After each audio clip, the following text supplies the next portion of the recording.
अस्सलाम वालेकुम listeners and readers. आज जो मैं नावल पढ़ने जा रही हूँ वो है माही माही कोकड़ी, जो कि तहरीर है हुमा कोकब बुखारी की। नावल शुरू करने से पहले अगर आपने मेरे चैनल को सब्सक्राइब नहीं किया तो प्लीज़ इसे सब्सक्राइब कर दीजिए। साथ ही बेल आइकन को भी प्रेस करें ताकि हर नए आने वाले एपिसोड की अपडेट आपको मिलती रहे। वीडियो को लाइक करें, कमेंट भी ज़रूर करें। चलिए शुरू करते हैं इसकी किस्त नंबर 16।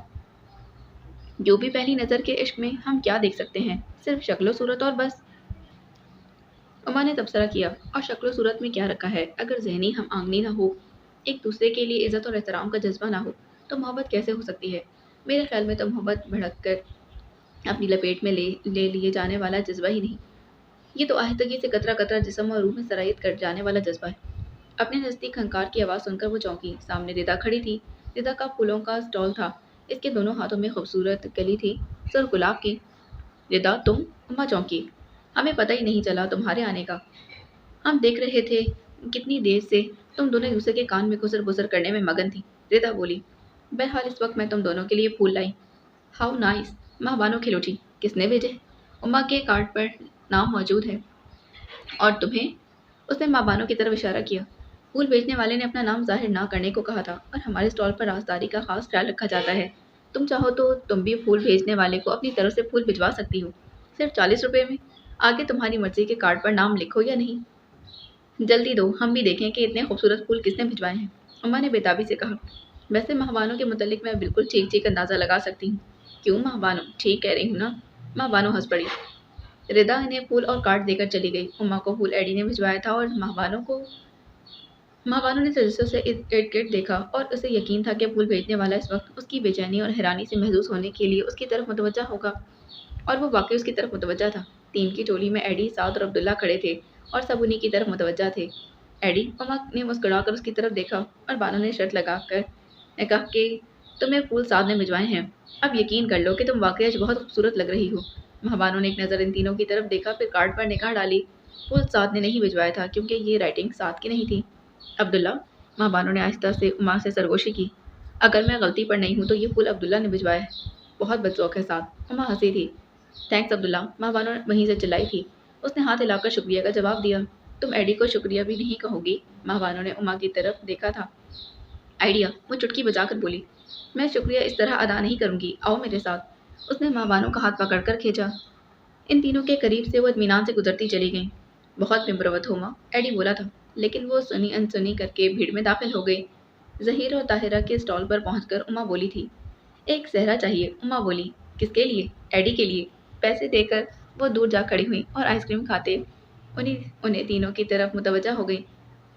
कॉलेज की दिलचस्पियां सबके लिए थीं। एक एक फर्द कितने ही लोगों को फूल भिजवाता था। इसका मतलब महज दोस्ती ही होता था, कोई वादा या इजहार नहीं। वैलेंटाइन डे पर भी सब दोस्त एक दूसरे को फूल दिया करते थे, और फूलों के ख़त्म हो जाने पर सिर्फ पत्ते भी पकड़ा दिया करते थे। कॉलेज का माहौल दूसरे तालीमी इदारों से बहुत मुख्तलिफ था। और फिर ज़हीर और ताहिरा ने एडी को सहरा पहना कर ही दम लिया था। इर्द गिर्द मौजूद बेशतर तलबा ने तालियां बजाकर बावाज़े बुलंद मुबारकबाद देनी शुरू कर दी, जैसे वाकई वो अभी निकाह पढ़वाने जाने लगा हो। वो दोनों भी हाथ पर हाथ मारकर हंस पड़ी। वैसे एडी, फूल और सहरे पर बस करता नजर नहीं आ रहा। मुझे तो लगता है कि ये फेरे लगाने पर भी तैयार हो जाएगा। महवाना महजूज होते हुए बोली। उमा भी हंस पड़ी। भाई, इतना आसान नहीं है मेरे साथ फेरे लगाना। मेरा स्वयंवर बहुत मुश्किल होगा। और फिर एक बात तो और है। उमा उसकी तरफ झुकते हुए बोली। वो क्या? मुझे सारी ज़िंदगी रोने धोने का कोई शौक नहीं। इसके साथ तो जो लड़की भी शादी करेगी सारी ज़िंदगी अपनी किस्मत को रोती रहेगी। एडी की कंपनी तो बहुत दिलचस्प होती है। मेरा नहीं ख्याल कि वो इतना बुरा लाइफ पार्टनर साबित होगा। माँ पानो ने तबसरा किया था। इतना बुरा नहीं, बहुत बुरा। देखा नहीं था मायम के दिनों में? मुसीबत में मुब्तला किया था हमें। ज़रा से काम को सर पर सवार कर लेता है। यूँ समझता है कि इसके अलावा तो सब निकम्मे हैं, और कोई ये काम कर ही नहीं सकता। कर तो सब सकते हैं, लेकिन इस तरह नहीं कर सकते जैसे एडी करता है। माँ बानो ने हतमी अंदाज में कहा। वो तीनों यहीं आ रहे हैं। उम्मा ने कहा। सहरा अच्छा है, अपनी शादी के लिए संभाल कर रख रहा हूँ। उनके करीब आकर एडी ने सहरा एहतियात से लिफाफे में डाल दिया। चलो, कम अज़ कम तुम्हें ये एहसास तो हो गया होगा कि मैं बेमुरवत बिल्कुल भी नहीं। एक फूल के बदले में ऐसा खूबसूरत सहरा कभी किसी किसी ने किसी को दिया नहीं होगा। एक फूल कहकर इसकी तौहीन मत करो। इसमें वो क्या होता है यार? वो अब्दुल्ला की तरफ मुड़ा, फिर बोला। हाँ, वो जज्बे, दिल की शिद्दतें वगैरह, और न जाने क्या कुछ है। और ये सब कुछ इस 40 रुपयों के अलावा है। और जो मैंने अपनी सिगरेटों का कोटा कम करके यहाँ खर्च कर दिया। एडी ने जिस अंदाज में कहा वो सब हंस पड़े। और वो जो मेरी जिसमें दिल की शिद्दतें वगैरह हैं उन्हें अभी तक इजहार का मुनासिब तरीका सूझ नहीं रहा। सादी ने मसनूई आह भरी थी। तुम्हें यह तरीका ट्रेन छूटने के बाद ही समझ आएगा, महबानो ने जलकर कहा। फिर अब्दुल्ला की तरफ मुतवज्जा हुई। प्लीज़ मेरी बात सुनना अब्दुल्ला। सुनाओ। महबानो ने गिरदोपेश का जायजा लिया। इतनी भीड़ भाड़ में सिर्फ एक गोशा ही ऐसा था जहाँ कोई भी नहीं था। ऐसे में ऐसी ही जगह तलाश की जा सकती थी। जो कुछ वो अब्दुल्ला से कहना चाहती थी वो सबके सामने तो नहीं कह सकती थी। मुझे सिर्फ तुमसे बात करनी है, वो बोली। तो हम चले जाते हैं, एडी ने कहा।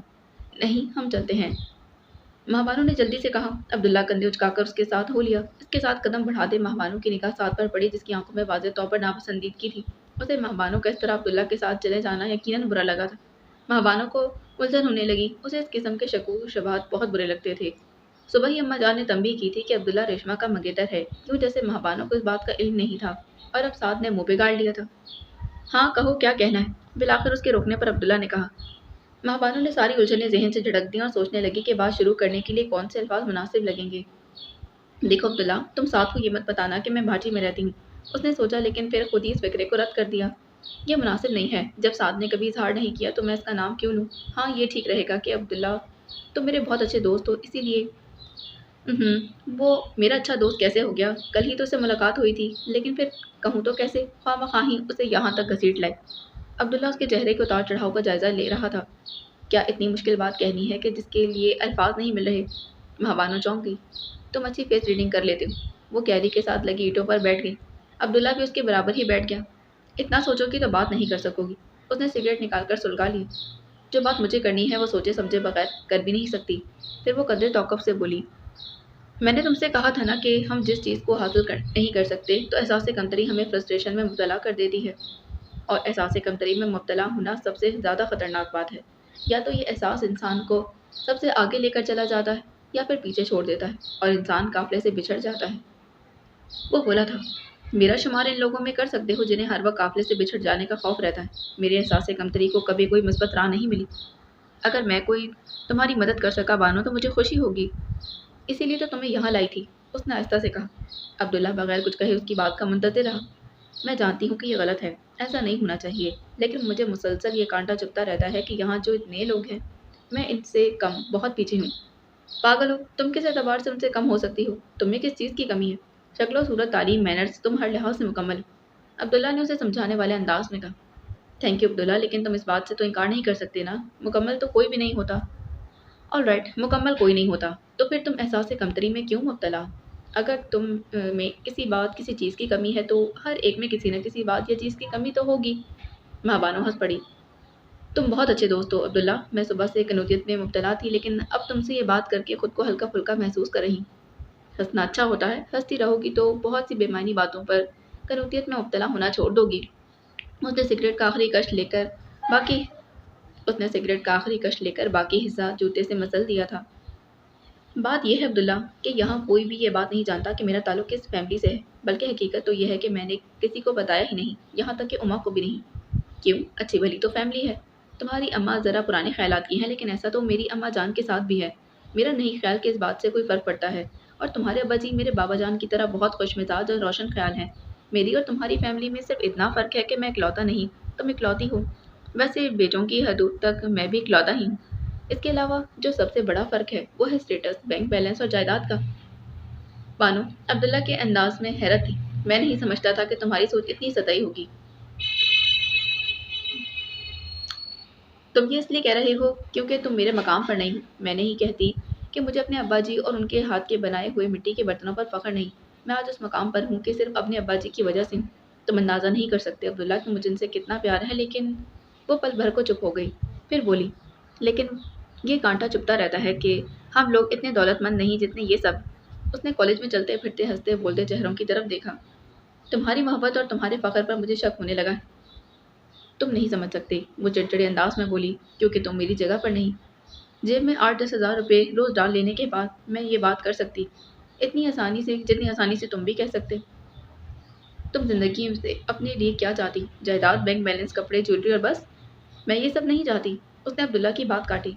मैं सिर्फ थोड़ा सा सुकून चाहती हूँ और ये चाहती हूँ कि तुम कॉलेज में किसी को मेरी माली हैसियत के बारे में ना बताओ, और बस। मैं तुम्हारी शुक्रगुजार होंगी। तुम्हारा क्या ख्याल है कि मैं यहाँ आकर ये सब बातें नशर कर दूंगा? बहुत इमेच्योर हो। मेरा ये ख्याल नहीं था, बातों बातों में जिक्र निकल ही आता है। वैसे मुझे जानने का हक तो नहीं, लेकिन अगर तुम जवाब देना चाहो तो इतना बता दो कि ये राजदारी क्यों? मैं मानता हूँ कि यहाँ बहुत से लोग स्टेटस कॉन्शियस हैं, लेकिन ज़्यादातर लोग अभी हमारी बीमारी में मुब्तला नहीं हुए। क्या ऐसा किसी खास फर्द के लिए चाहती हूँ? माँ बानो को फिर उलझन होने लगी। वो बहुत जल्द असल बात की तह तक पहुँचने की सलाहियत रखता था, और अगर ऐसा तब भी है तो फ़र्क क्या पड़ता है? उसने खुद को लापरवाह ज़ाहिर करने की कोशिश की। अब तुमने दोस्त कहा है, इसीलिए तो कह रहा हूँ, इससे क्या फ़र्क पड़ता है? जो शख्स इतनी सी बात पर तुमसे मुतनफ़िर हो सकता है, वो कभी तुम्हारा अच्छा दोस्त साबित नहीं हो सकता। वो शायद कुछ और भी कहना चाहता था, लेकिन उसने मज़ीद कुछ नहीं कहा। ये मेरा मसला है, वो उठ खड़ी। तुमसे बस इतनी तवक्का है कि तुम किसी से कुछ मत कहना। वो दोनों उमा और एडी के पास चले आए थे। वो वहीं खड़े बातें कर रहे थे, साथ उनके पास से जा चुका था। चलो उमा, अब हॉस्टल चलते हैं, शाम के प्रोग्राम के लिए तैयार भी होना है, माँ बानो ने कहा। उमा, एडी और अब्दुल्ला को गुड बाय करके चली गई थी। खैरियत है? उलझी उलझी सी लग रही। हॉस्टल में अपने कमरे में दाखिल होते उसने माँ बानो से पूछा था। हाँ, खैरियत है। अब्दुल्ला को रेशमा के मुतल्लिक बताया तुमने? वो समझ रही थी कितनी देर तक माँ बानो अब्दुल्ला से रेशमा के मुतल्लिक बात करती रही। नहीं, उसने मुख्तसर कहा। फिर इतनी देर क्या गप्पे फिर इतनी देर तक क्या गप्पे लगती रहीं? साद को भी निराश कर दिया। उसने दुपट्टा और बैग बिस्तर पर फेंक दी और खुद भी वहीं बैठ गई। साद नाराज होता है तो हो जाए, मेरा उससे क्या ताल्लुक? खामखा रो बर्दाश्त नहीं कर सकती। चिड़चिड़ी तो वो पहले हो रही थी। उमा की बात सुनकर उसका पारा ही चढ़ गया। ऊपर से इस अब्दुल्ला ने नसीहतों की पिटारी खोली। जिसको देखो वो मुझे अहमक समझता है। साद का ऊपर से इस अब्दुल्ला ने नसीहतों की पिटारी खोली। जिसको देखो मुझे अहमक समझता है। साद का ख्याल है कि मैं इतनी बेवकूफ़ हूँ कि उसका बिगड़ा हुआ मूड देखकर उसे राजी करने दौड़ी चली जाऊंगी। और अब्दुल्ला, उसके ख्याल में मैं इमेच्योर हूँ।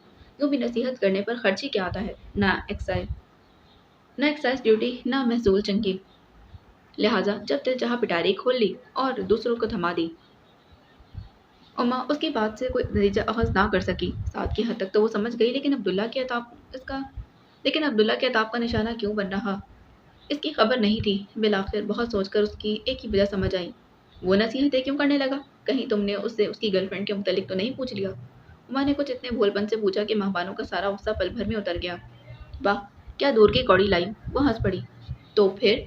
कुछ नहीं, बस अब मेरा गुस्सा उतर गया है। कोई और बात करो। करती हूँ, लेकिन तुम ये तो बताओ कि तुमने अब्दुल्ला से रेशमा के मुतल्लिक बात की? अरे नहीं बाबा, मुझे कुछ और बात करनी थी।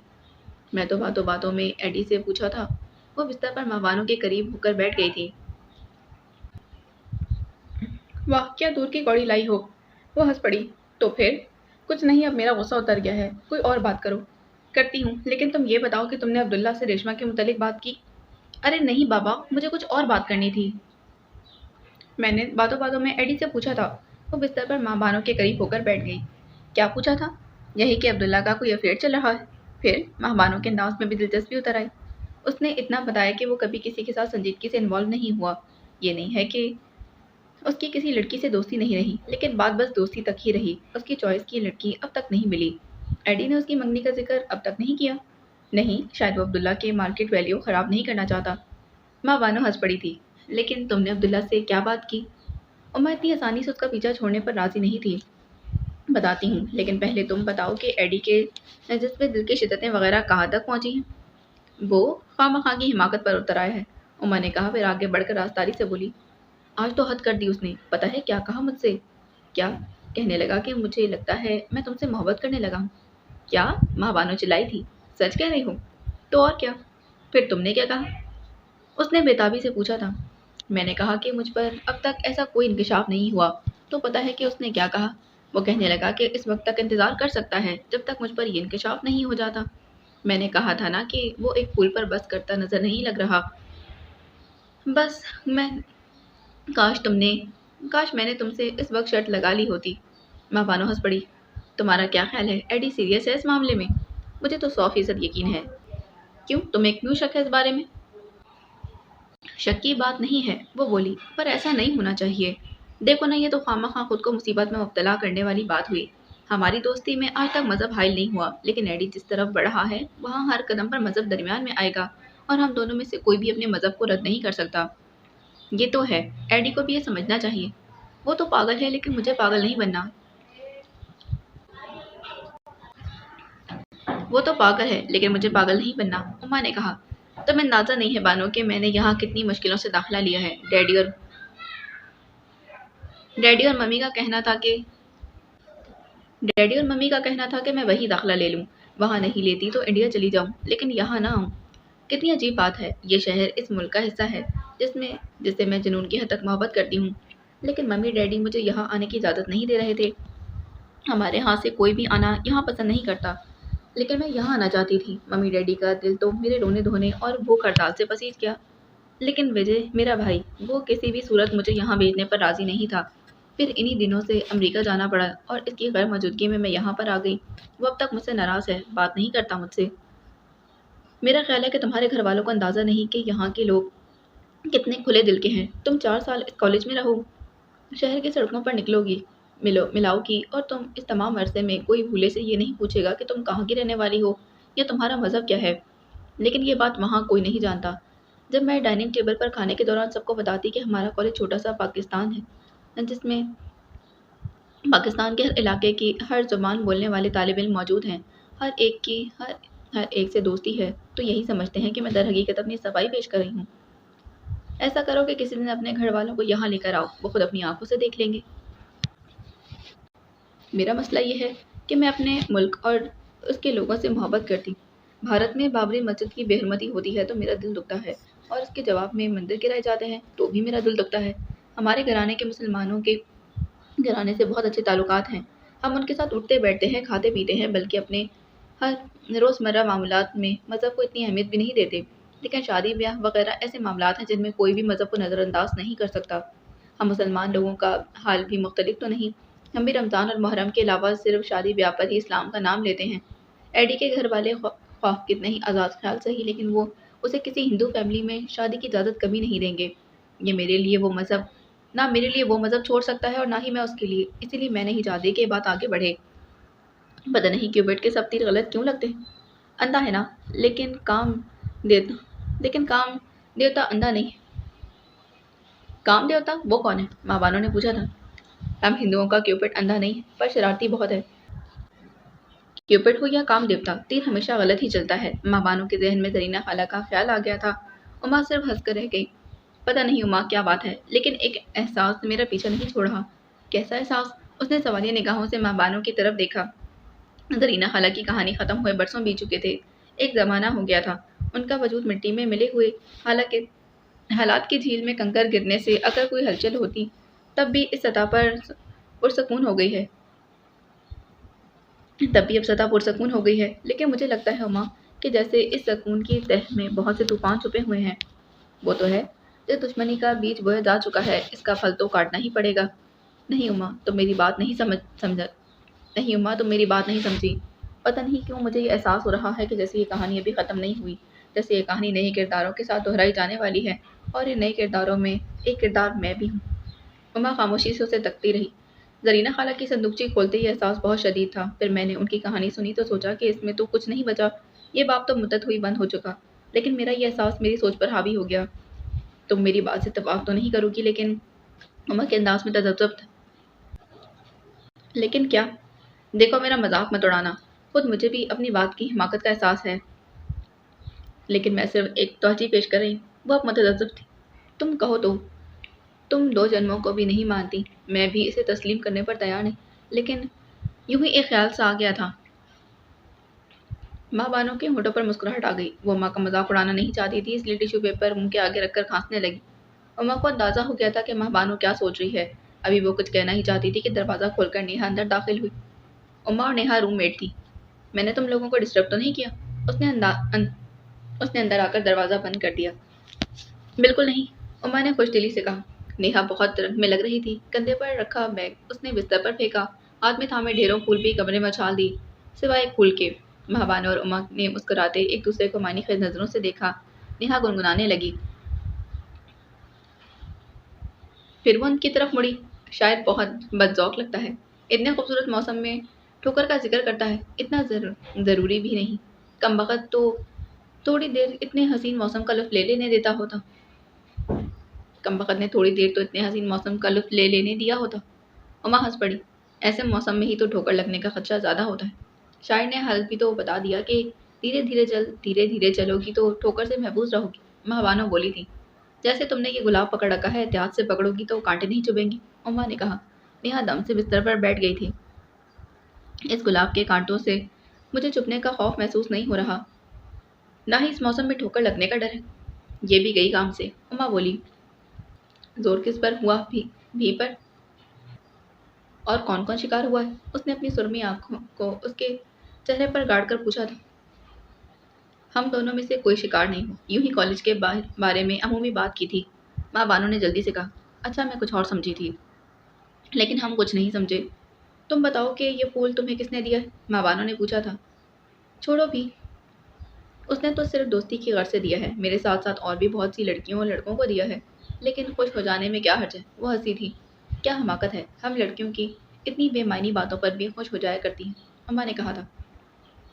زرینہ کی موت حیدر علی کے لیے ایک ایسا صدمہ تھی جسے وہ کبھی فراموش نہیں کر سکتا تھا۔ فوزیہ اس کی پسند نہیں تھی، لیکن اپنی ناکامی کا بدلہ اپنی بیوی سے لینا حیدر علی کو کسی طور گوارا نہیں تھا۔ اس نے فوزیہ کو وہ سب کچھ دیا تھا جس کی کوئی بھی عورت خواہش کر سکتی تھی۔ اسے ایک لمحے کو بھی احساس نہیں ہونے دیا تھا کہ وہ حیدر علی کی زندگی میں زبردستی داخل ہوئی تھی۔ اس نے فوزیہ کو گھر پر ہی پڑھایا لکھایا تھا اور ہر اہم اور غیر اہم بات فوزیہ سے ڈسکس کرنے کے بعد فیصلہ کیا کرتا تھا۔ اس نے فوزیہ کو اس کے ذہین ہونے کا احساس دلایا تھا۔ خود فوزیہ بھی بہت ذہین تھی۔ ایک مرتبہ جھجک دور ہو جانے کے بعد اس نے پڑھنے لکھنے میں بہت محنت کی۔ گو کہ اس کے پاس کسی قسم کی ڈگری نہیں تھی، لیکن وہ ہر موضوع پر بحث کر سکتی تھی۔ نوکروں نوکرانیوں کی پوری فوج ہونے کے باوجود ہر قسم کے ملکی غیر ملکی کھانے پکانے میں مہارت رکھتی تھی۔ جس حویلی میں وہ رہتے تھے اس کی سجاوٹ بھی بے مثال تھی۔ حیدر علی کے لیے وہ ایک بہت اچھی بیوی ثابت ہوئی تھی۔ رجب علی کے ساتھ ان کے گھرانے کے تعلقات سرد مہری کا شکار ہو گئے تھے۔ زرینہ کی موت نے دونوں بھائیوں کو ایک دوسرے سے بہت دور کر دیا تھا۔ فوزیہ بڑی حویلی چلی جایا کرتی تھی، کبھی کبھار یاسمین بھی ان کی طرف آتی، لیکن دونوں بھائی پھر کبھی ایک دوسرے کی حویلی نہیں گئے تھے۔ رجب علی نے ریشمہ اور عبداللہ کے رشتے کے متعلق بھی کوئی بات نہیں کی تھی، مگر اس میں شک نہیں کہ دونوں بھائیوں کے دل میں بہت زیادہ غم اور غصہ تھا، جسے قطعاً دونوں چھپائے ہوئے تھے۔ غم اور غصے کے اس طوفان کو باہر نکلنے کا بہانہ اس وقت ملا جب حیدر علی نے عبداللہ سے چھوٹی زہرہ اور زینب کو اسکول داخل کروا دیا تھا۔ یہ خاندانی روایات کی صریحاً خلاف ورزی تھی۔ ان کے گھرانے کی لڑکیوں کو تو چاند اور سورج کی کرنیں بھی نہیں دیکھ سکتی تھی، اور حیدر علی نے انہیں اسکول میں داخل کروا دیا تھا۔ آج معاملہ اسکول کی حد تک تھا، وہ دونوں بچیاں تھیں، لیکن کل کو جوان ہونے پر یہ بات کالج تک بھی پہنچ سکتی تھی۔ جس نے یہ بات سنی دانتوں تلے انگلیاں دبا لی تھیں۔ پیر صاحب جلال الدین شاہ کو فوت ہوئے 2 سال ہو چکے تھے اور رجب علی ان کی گدی سنبھال چکا تھا، سو اب یہ اس کی ذمہ داری تھی کہ خاندان کی روایت کی پاسداری کرے، اور خاندان کی روایات کہتی تھیں کہ بھائی کی بیٹیاں صرف بھائی کے گھر میں ہی بیاہی جا سکتی ہیں۔ زینب اور زہرہ کی پیدائش پر رجب علی کے گھرانے میں خود ہی سمجھ لیا کہ وہ دونوں ان کے گھر کی بہوئیں بنیں گی۔ یہ بات تو رسمی طور پر طے کرنے کی ضرورت بھی نہیں تھی۔ حیدر علی اس معاملے پر خاموش تھا اور تب تک خاموش رہنا چاہتا تھا جب تک رجب علی کے گھرانے کی طرف سے اسے مسلسل کوئی پیش رفت نہ ہوتی۔ یاسمین باتوں باتوں میں کبھی کبھار ذکر کر دیا کرتی تھی تو فوزیہ بات ٹال دیا کرتی۔ وہ کسی صورت نہیں چاہتی تھی کہ اس کی بیٹیاں اپنی زندگی بڑی حویلی کے قید خانے میں گزار دیں۔ جب تک اس نے حیدر علی کے ساتھ زندگی کا یہ نیا رخ نہیں دیکھا تھا، تب تک اس کے نزدیک اس بات کی کوئی اہمیت نہیں تھی، لیکن ایک روشن اور بہتر ماحول دیکھنے کے بعد اس کا ذہن کسی تنگ اور گھٹے ہوئے ماحول کو قبول کرنے پر آمادہ نہیں تھا۔ رجب علی کو زینب اور زہرہ کے اسکول میں داخل ہو جانے کی خبر ہوئی تو اسے اپنے کانوں پر یقین نہ آیا، لیکن یہ اطلاع غلط نہیں ہو سکتی تھی۔ ایک تو اطلاع لانے والا اس کا قابل اعتماد ملازم تھا اور دوسرے اسے حیدر علی کی روشن خیالی کا اندازہ بھی تھا۔ یہ سننے کے بعد لمحہ بھر اس کے لیے گھر میں ٹکنا دوبھر ہو گیا۔ یہ میں کیا سن رہا ہوں علی؟ وہ حیدر علی کی حویلی میں لال انگارہ بن کر داخل ہوا۔ کیا؟ حیدر علی نے تحمل سے پوچھا۔ وہ جانتا تھا کہ ایسا ہی ہوگا اور اس سارے طوفان کے لیے وہ تیار بھی تھا۔ رجب علی دانت پیس کر رہ گیا۔ اسے حیدر علی کے مزاج کا بھی اندازہ تھا۔ تم نے اپنی دونوں بیٹیوں کو اسکول میں پڑھانا شروع کر دیا ہے؟ اس نے بھی تحمل سے بات کی تھی۔ جی ہاں، ویسے پڑھ تو وہ بہت پہلے سے رہی ہیں، میں اور فوزیہ گھر میں انہیں پڑھاتے رہے ہیں۔ آج میں انہیں اسکول میں داخل کروایا۔ تم ایسا نہیں کرو گے علی؟ میں یہ نہیں پوچھوں گا کہ کیوں، اسی لیے کہ مجھے آپ کا جواب معلوم ہے۔ مجھے صرف اتنا کہنا ہے کہ یہ میرا اٹل فیصلہ ہے۔ رجب علی کچھ دیر تک سکار انگلیوں میں گھماتا رہا۔ حیدر علی کو دیکھتے ہی برسوں پرانی کئی یادیں ذہن میں تازہ ہو گئی تھیں۔ بہت مشکل سے اس نے ان یادوں کو ذہن سے جھٹکا تھا۔ حیدر علی اس کا بھائی تھا جسے وہ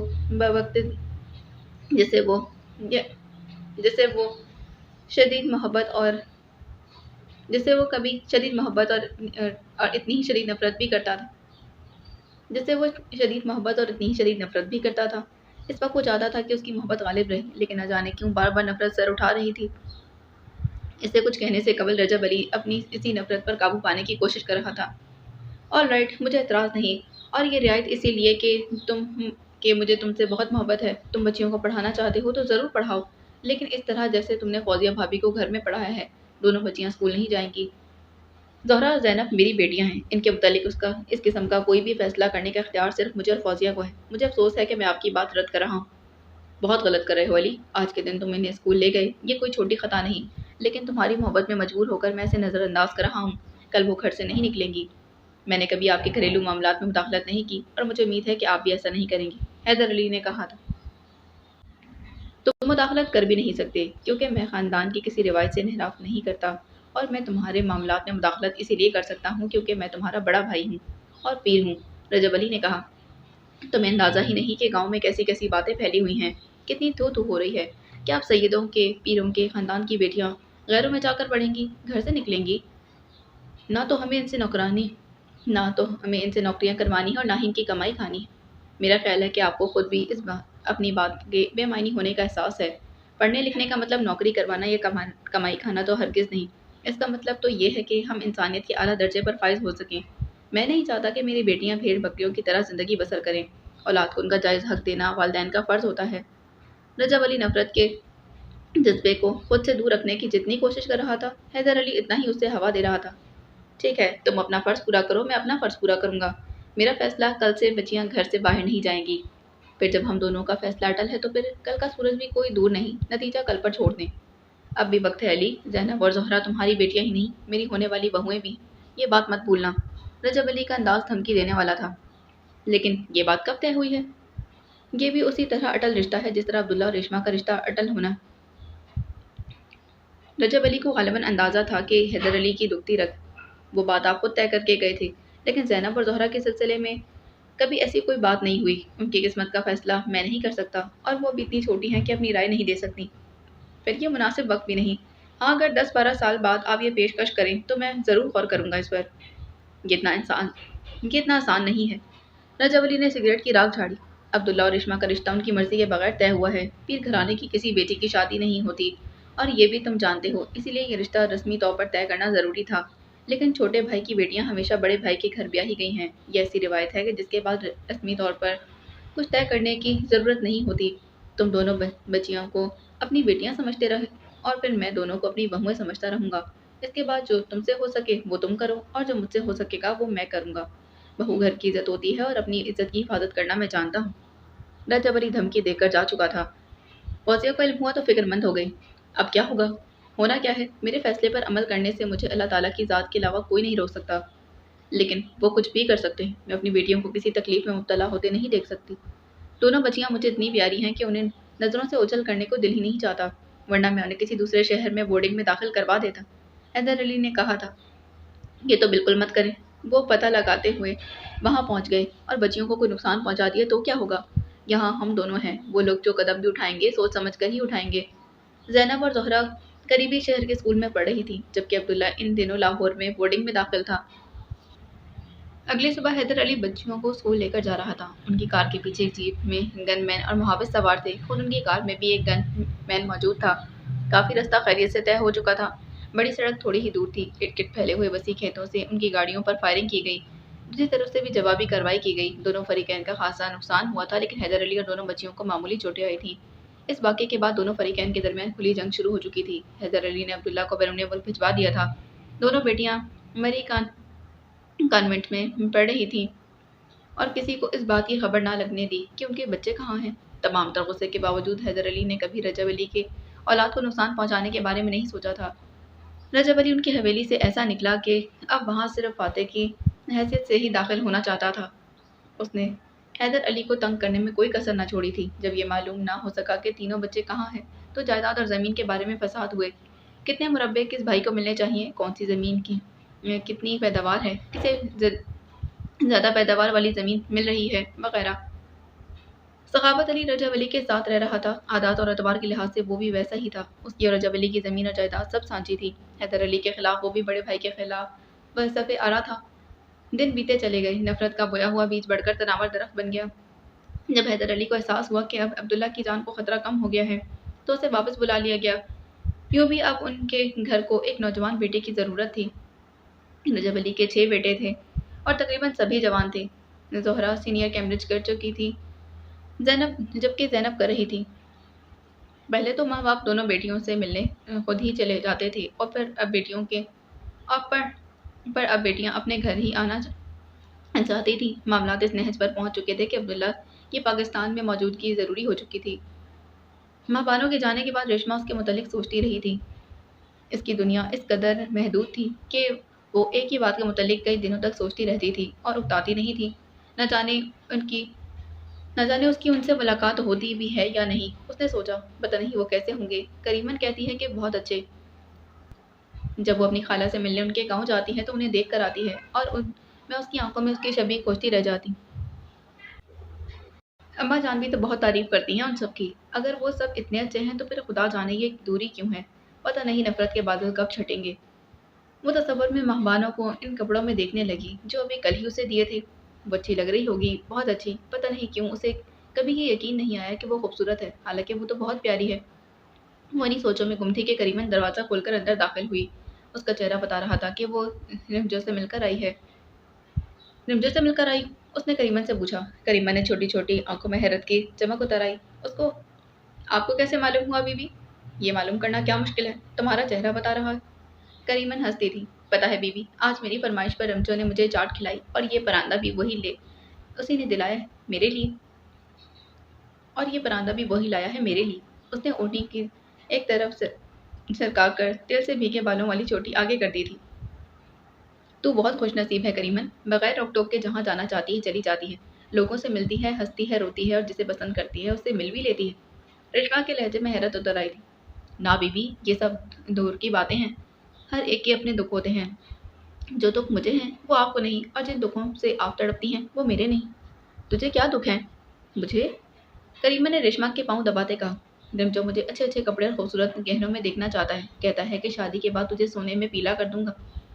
पगला कहीं का, कहाँ से लाएगा इतने गहने? डाका डालेगा क्या? वो खुद ही हौले से हंसती थी। तेरे पास दिखाने को कुछ नहीं और देखने वाला मौजूद है। मेरे पास तो इतने जेवर, इतना कपड़ा लत्ता मौजूद है, लेकिन देखने वाला कोई नहीं। रेशमा ने एक लम्हे के लिए अपना और करीमन का मवाजना किया। पीलाहट घुले सांवले से रंग वाली करीमन, तेल में डूबे बालों की पतली सी चुटिया, आम से नकूश नाक और फिर कानों में सफ़ेद और सुर्ख नकली मोतियों के जेवर। ये थी करीमन। दूसरी जानिब रेशमा थी, शहद में घुली रंगत, घने स्याह लंबे बाल, बड़ी बड़ी ख्वाबनाक शरबती आंखें, भरे भरे रसीले होंठ और मुतनासिब जिस्म। वो कुदरत की सितम ज़रीफ़ी पर हंस पड़ी थी। क्या हुआ बीबी? अल्लाह खुश रखे, आप हंसी क्यों? कुछ नहीं, सोच रही थी कि जिस फूल से हवा इटखिलियाँ ना करे, जिसे तितली ना चूमे, जिसके ऊपर भंवरे ना मंडलाएं, इस फूल का रंग और महक किस काम के? पता नहीं करीमा ने उसकी बात किस हद तक समझी थी, लेकिन वो बोली कुछ नहीं, सर झुकाए उसके पाँव दबाती रही। मैं थोड़ी देर के लिए अम्मा जान के पास जाऊंगी। रेशमा उठ खड़ी हुई थी। ख्वाबगाह में अम्मा जान के अलावा पीर साहब, रजब अली शाफी मौजूद थे और दोनों के दरमियान गालिबन किसी बात पर तकरार हो रही थी। पीर साहब का अंदाज हतमी था, जबकि अम्मा जान दबे दबे अंदाज में उन्हें समझाने की कोशिश कर रही थी। मुनासिब तो यही था कि ऐसे में रेशमा वापस लौट जाती, लेकिन उनकी गुफ्तगू ने उसके कदम रोक दिए। दोनों में से कोई भी उसकी तरफ मुतवज्जा नहीं था। माना कि हमारी दुश्मनी उन लोगों के साथ है, लेकिन वो मामला मुख्तलिफ है। अम्मा जान कह रही थी, आपको ज़ोहरा और ज़ैनब की तालीम पर एतराज़ था, लेकिन मैं तो बात रेशमा की कर रही। वो माशाल्लाह जवान हो चुकी हैं। मुझे इनकी इमानत है, हमें उनके सुपुर्द कर देनी चाहिए। ये बात भूल कर भी मत सोचना, ये बात बरसों पहले ख़त्म हो चुकी। लेकिन पीर साहब, हम ज़ुबान देकर ऐसे कैसे फिर सकते हैं? अम्मा जान ने दबा दबा सा एहतजाज किया। ये बरसों पहले इस वक्त की बात है, जब ना अली की शादी हुई थी और ना हमारी। तब हमने कहा था कि हमारी कोई बेटी हुई तो वो कंवारी नहीं रहेगी, हम अपने भाई के घर से रिश्ता लेंगे। लेकिन ये हमेशा याद रखना कि हमारे एक नहीं दो भाई हैं। मैं आपकी बात समझी नहीं। बहुत आसान बात है, हम रेशमा की शादी अपने भाई के घर करेंगे, हैदर अली के घर नहीं, सखावत के घर। रेशमा सखावत अली की बहू बनेगी। क्या? अम्मा कुछ ना समझी थी। ये हमारा फैसला है। पीर रजब अली शाह साहब का अंदाज हतमी था। लेकिन ये कैसे हो सकता है? इनकी तो कोई औलाद ही नहीं। पीर साहब ने इत्मीनान से सिगार की राख छाड़ी थी। ये कसूर तो हमारा नहीं। अगर 3 शादियां करने के बावजूद भी उसकी किस्मत में औलाद नहीं लिखी तो यकीनन इसमें अल्लाह ताला की कोई मसलहत होगी। بندہ کیا کر سکتا ہے؟ یہ ظلم نہ کریں پیر صاحب، اس سے آگے ایک حرف نہیں یاسمین بیگم۔ ہمیں اپنے آگے ہلنے والی زبان زیادہ پسند نہیں۔ پیر صاحب کے لہجے میں تنبیہ تھی۔ اما جان کے ہونٹ جیسے کسی نے سی دیے۔ یہ مسئلہ تو ختم ہوا، وہ دوسرا مسئلہ کیا ہے جس کا تم نے کل رات ذکر کیا تھا؟ اما جان نے ان کی طرف دیکھا۔ وہ جانتی تھی کہ پتھر سے سر ٹکرا رہی، ان کی بات کا کوئی فائدہ نہیں ہوگا، لیکن ماں تھی، جس چیز کو اولاد کے حق میں بہتر سمجھتی تھی اسے پورا کرنے کی اپنی تئی کوشش ضرور کرتی تھی۔ خادم حسین اور امداد علی کے بارے میں آپ نے کیا سوچا ہے؟ دونوں ماشاءاللہ جوان ہو چکے ہیں، ان کا گھر بس جاتا تو اچھا ہوتا، گدی کا وارث آ جاتا تو سب مطمئن بھی ہو جاتے۔ یوں بھی دونوں کے رشتے گھر کی بات ہے۔ اما جان نے پرامید نگاہوں سے پیر صاحب کی طرف دیکھا۔ اپنے دشمن کے گھر سے بیٹیاں لانا میری بھی دلی خواہش ہے، لیکن وہ دونوں لڑکیاں زہرا اور زینب اس حویلی کی بہو بننے کے قابل نہیں۔ نہ جانے علی انہیں کہاں پڑھاتا رہا ہے، وہ یہی پاکستان میں تھی یا باہر تھی، اور پتہ نہیں کتنے لوگ انہیں دیکھ چکے ہوں گے۔ کوئی عجیب نہیں کہ ان کی دوستی لڑکوں کے ساتھ بھی ہوگی۔ کوئی عجیب نہیں کہ ان کی دوستی لڑکوں کے ساتھ بھی ہو۔ اما جان کو ایسے ہی اعتراضات کی توقع تھی۔ کہنے کو ان کے پاس بہت کچھ تھا، لیکن وہ سب کچھ پیر صاحب سننے پر آمادہ نہ ہوتے، اس لیے چپ رہی۔ البتہ مصدقہ اطلاعات ہیں کہ ان دنوں دورہ حویلی میں ہی ہے، اور وہ خادم حسین کی منگ ہے، اور اس حویلی کی بہو بنے یا نہ بنے، اس کا نام ایک مرتبہ میرے بیٹے سے جڑ چکا ہے، اور اب کسی طور الگ نہیں ہو سکتا۔ وہ کسی اور کی بہو کسی اور کی بیوی نہیں بن سکتی۔ میری بالکل سمجھ نہیں آ رہا پیر صاحب، نہ آپ اسے بہو بنانے پر تیار ہیں اور نہ ہی یہ چاہتے ہیں کہ اس کی کہیں اور شادی ہو۔ پھر آپ کیا چاہتے ہیں؟ حیدر علی یہ جانتا تھا کہ اس کی بیٹیاں ہماری بہو بنیں گی، اس حویلی کی عزت بنیں گی، پھر بھی انہیں اپنی ڈگر پر چلاتا رہا۔ اس نے حویلی کی عزت تار تار کر دی۔ اگر ہم چاہنے کے باوجود اس وقت اپنی عزت کی حفاظت نہیں کر سکتے تھے، تو اب اتنا کر سکتے ہیں کہ اس عزت کو مٹی میں ملانے والے کو اسی طرح مٹی میں ملا دیں۔ یعنی کہ اس جمعرات کو زہرا یہاں ہوگی اور وہاں حیدر علی ہاتھ مل رہا ہوگا۔ اما جان کی آنکھیں پھیل گئیں۔ آپ ایسا نہیں کر سکتے، آپ کے بھائی کی بیٹی ہے، اس کی عزت ہے، وہ ہماری بھی عزت ہے، ہمارے ہاں بھی اسے پوری عزت ملے گی۔ آپ کیا کرنا چاہتے ہیں؟ اما جان نے ملتجی انداز میں پوچھا۔ اس جگہ اس حویلی میں تو اس کی جگہ اس حویلی میں تو رہی نہیں، باقی قبر کی مٹی سب کے عیب ڈھانپ لیتی ہے۔ فنکشن بہت دلچسپ تھا، مہمانوں کے درمیان میں ہی اٹھ کر جانا پڑا۔ اماں کہہ چکی تھیں کہ ابا کو بھیجے گی، اور وہ ابا جی کو انتظار کروانا نہیں چاہتی تھی۔ عبداللہ اس کے بالکل پیچھے بیٹھا ہوا تھا۔ کیا ہوا؟ جانے لگی ہوں؟ ابھی تو فنکشن رہتا ہے، اماں نے 10 بجے کی اجازت دی تھی۔ سب کو بائے کہہ کر وہ باہر نکل آئی۔ اکتوبر کا مہینہ تھا، لیکن رات کے وقت موسم کافی خنک ہوتا جا رہا تھا۔ تیز تیز چلتی وہ پارکنگ میں آ گئی۔ ابھی وہ نیم تاریکی میں اچک اچک کر ابا جی کو تلاش کرنے کی کوشش کر رہی تھی کہ اپنے پیچھے ابھرنے والے قدموں کی چاپ سن کر اس کی طرف متوجہ ہو گئی۔ اس کے پیچھے روش پر انگلی میں کی چین گھماتا عبداللہ آ رہا تھا۔ تمہاری وجہ سے مجھے بھی پروگرام ادھورا چھوڑنا پڑا۔ میری وجہ سے؟ ماہ بانو نے کہا۔ تو اور کیا، میں نے سوچا کہ پتہ نہیں تم کیسے جاؤ گی، پتہ نہیں تمہارے ساتھ کوئی ہوگا یا نہیں، یہی سوچ کر اٹھایا۔ یہ مہربانی صرف مجھ پر ہی ہے یا پھر سب غریبوں پر اسی طرح ترس کھاتے ہو؟ تو تم اپنی غریبی پر کس قدر شرمندہ رہتی ہو ہر وقت؟ ویسے میری کوشش ہوتی ہے کہ ہر غریب کی مدد کروں، اور اگر وہ غریب کوئی خوبصورت لڑکی ہو تو کیا کہنے۔ اوف عبداللہ، ماہ بانو نہ چاہتے ہوئے بھی ہنس پڑی۔ میری کوئی کمزوری ہے تو پلیز اس پر مجھے شرمندہ مت کرو۔ ہر شخص میں کوئی نہ کوئی کمی یا پھر کوئی خامی تو ہوا ہی کرتی ہے۔ پتہ ہے مجھے اچھا نہیں لگتا کہ جب میں دیکھتی ہوں کہ میرے ابا جی اتنے ذہین اور پڑھے لکھے، لیکن ایک ڈگری نہ ہونے کی وجہ سے آج بھی وہیں کھڑے ہیں جہاں انہوں نے اپنا سفر شروع کیا تھا۔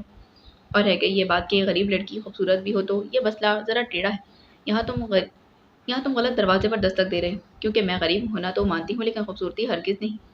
میں تمہیں یہ یقین دلانے کی کوشش نہیں کروں گا کہ تم خوبصورت ہو یا نہیں۔ یہ بتاؤ کہ گھر کیسے جاؤ گی؟ ابا جی لینے آ جائیں گے، ان کے ساتھ ہی جاؤں گی۔ اب تک آئی نہیں؟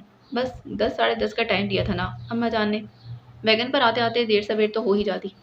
اتنی دیر کے لیے اندر چلی چلو، عبداللہ نے کہا۔ نہیں، اس طرح پتہ نہیں کتنی دیر ابا کو انتظار کرنا پڑے۔ تم جاؤ پروگرام دیکھو، ہم مل کر انتظار کر لیتے ہیں۔ وہ دونوں عبداللہ کے وائن کلر ٹویوٹا کراؤن سے دیکھ لگائے ہوئے کھڑے ہو گئے تھے۔ اب گاؤں کب جاؤ گے؟ ابھی کل تو آیا ہوں، ابھی کچھ دن ٹھہر کر ہی جاؤں گا، اس نے کہا۔ مجھے بہت نیند آ رہی، پتہ نہیں ابا جی کب آئیں گے۔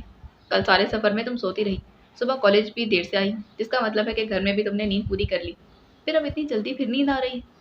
وہ کوئی نیند تو نہیں تھی نا، صبح بھی اماں جان نے اتنی جلدی جگا دی۔ تمہیں نہیں آ رہی نیند تو مجھے بھی بہت حیرت ہوگی۔ تمہیں بھی تو سیرامکس سے کوئی دلچسپی ہے؟ عبداللہ نے گفتگو کا موضوع تبدیل کر دیا۔ بہت زیادہ، جو کچھ ابا جی بناتے ہیں میں وہ سب کچھ بنا لیتی ہوں، انہیں بہت سے مشورے بھی دیتی ہوں، لیکن ابا جی کے بنائے ہوئے برتنوں کی کیا اہمیت؟ मार्केट में इस बात की ज़्यादा अहमियत नहीं है कि उनका बनाया हुआ बर्तन कितना खूबसूरत और मयारी है। मार्केट में असल कीमत है मार्केट में असल अहमियत है कीमत की। घड़ा टेढ़ा बना हुआ है या नहीं, हंडिया और गुलदान कैसे हैं, इस बात की किसी को परवाह है। जो चीज़ सस्ती है वो खरीदी जाती है। तो तुम मार्केट तब्दील कर सकती हो। इन्हीं बर्तनों में थोड़ी सी जिद्दत पैदा करो, फिर देखो कि इसका रिटर्न कितना है। वो तो है, अपने सब्जेक्ट यानी फाइन आर्ट्स के हवाले से मैं सेरामिक्स में बहुत जिद्दत दे सकती हूँ, लेकिन मार्केटिंग मेरे बस की बात नहीं।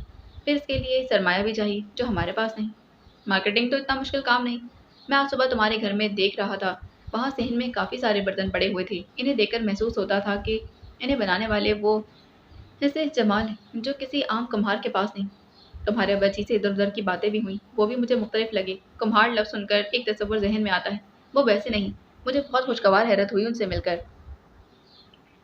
वो तालीम याफ्ता नहीं, बहुत बाशऊर भी लग रहे थे मुझे।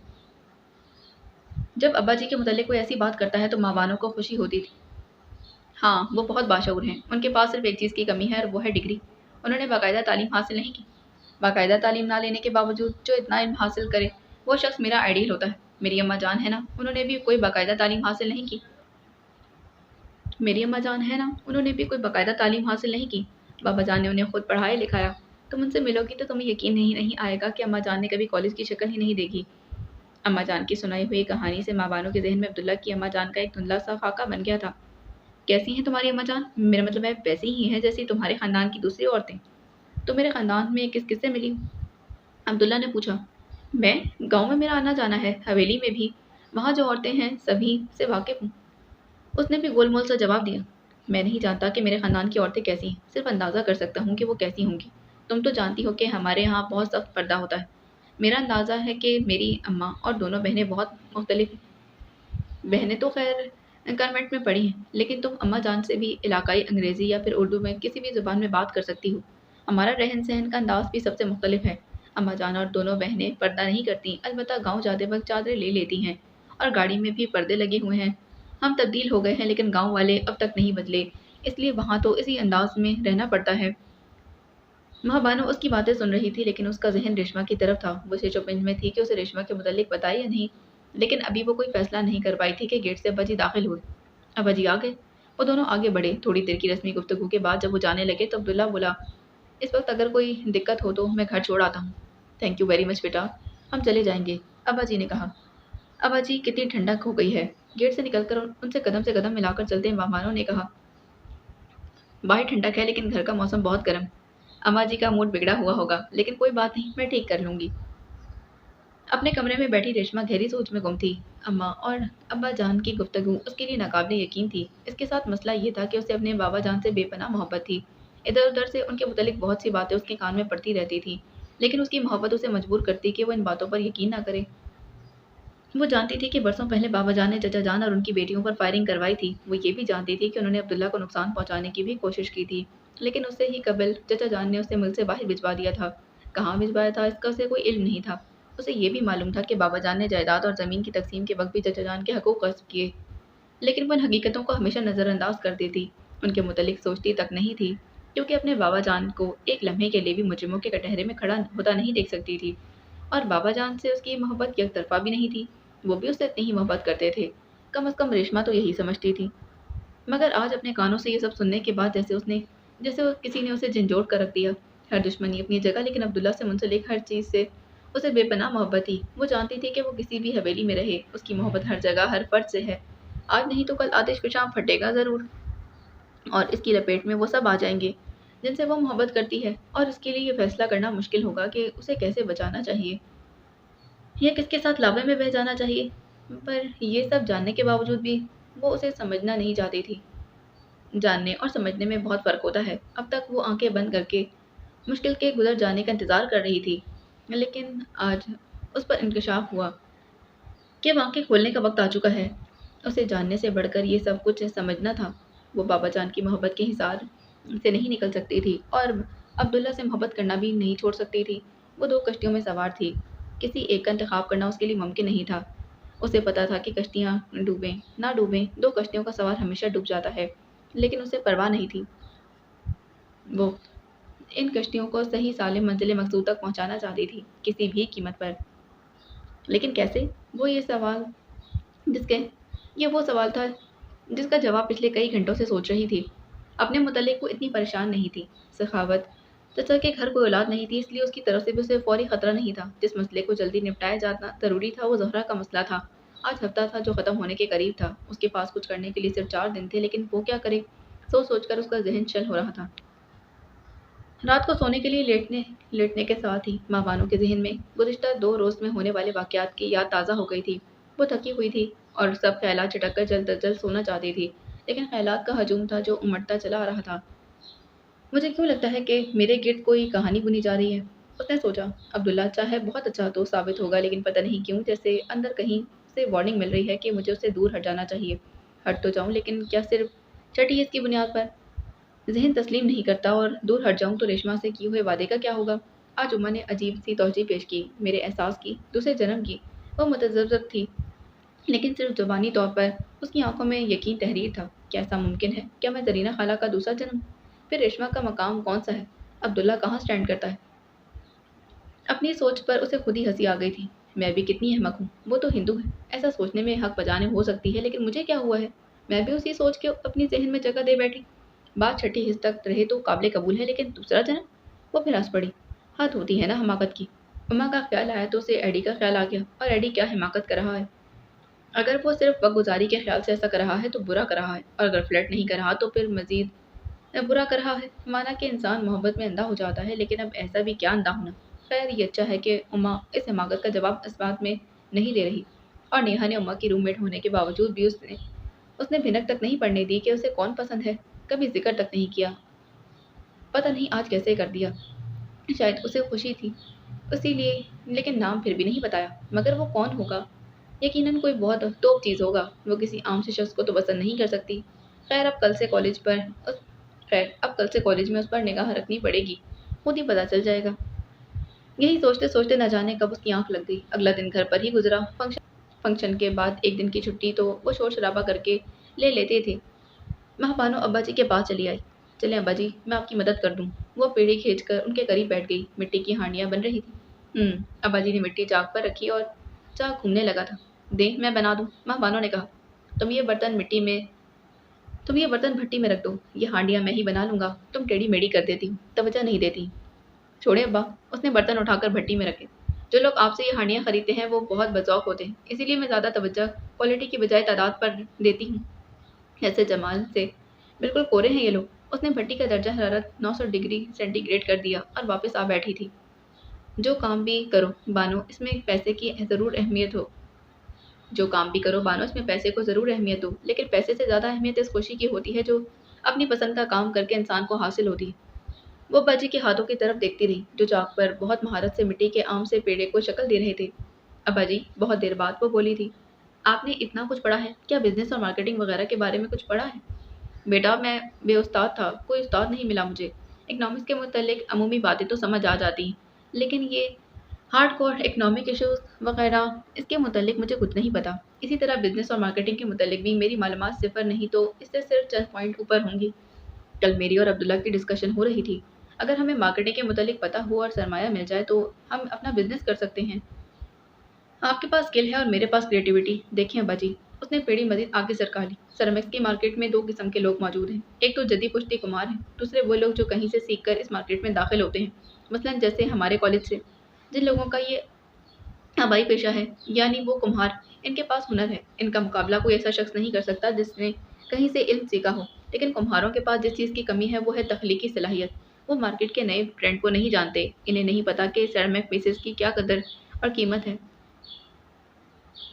इनकी सारी ज़िंदगी इसी किस्म की हड्डियाँ इनकी सारी उनकी सारी ज़िंदगी इस किस्म की हांडियाँ, सुराहियाँ और फिर गड़े वगैरह बनाने में गुजर जाती है। इनके पास जिद्दत की कमी है। और अब्बा जी, जो लोग कहीं से सीख कर इस मैदान में उतरते हैं, उनमें तख्लीकी सलाहियत होती है, जिद्दत भी होती है और मार्केट के नए ट्रेंड्स को भी समझते हैं। इनमें कमी है होती है तो स्किल्स की। इनका हाथ इतना पुख्ता नहीं होता जितना कि कुम्हार का होता है। अब्बा जी मुस्कुरा दी। लेकिन मेरी बेटी में दोनों खसूसियात पाई जाती हैं, हुनर भी और तख्लीकी सलाहियत भी। नहीं अब्बा जी, मेरे पास तो हुनर कहाँ। मैंने कोशिश की, लेकिन मुझ में वो बात नहीं जो आप में है। मेरे पास सिर्फ तख्लीकी सलाहियत है। अब्बा जी, अगर मैं डिज़ाइन करूं और आप बनाएं तो हम मार्केट में कहीं से कहीं पहुंच सकते हैं। अब्बा जी को संजीदा संजीदा सी पुरजोश माँ बानो अच्छी लगी। वो मुस्कुरा कर फिर जाग पर रखे मिट्टी के पेड़े के तरफ मुतवज्जा हो गए।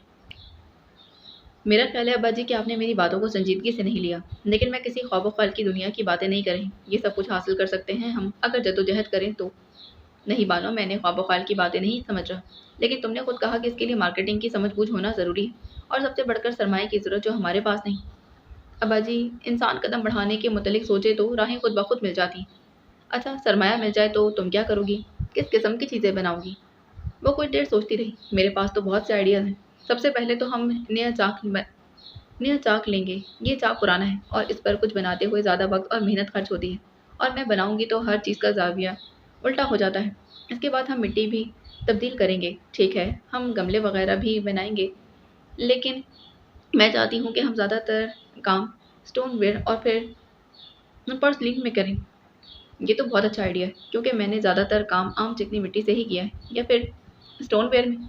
और सिर्फ यही नहीं है अब्बा जी, अगर हम सिर्फ टाइल्स बनाने लगे तो भी कारोबार कहीं से कहीं पहुंच जाए।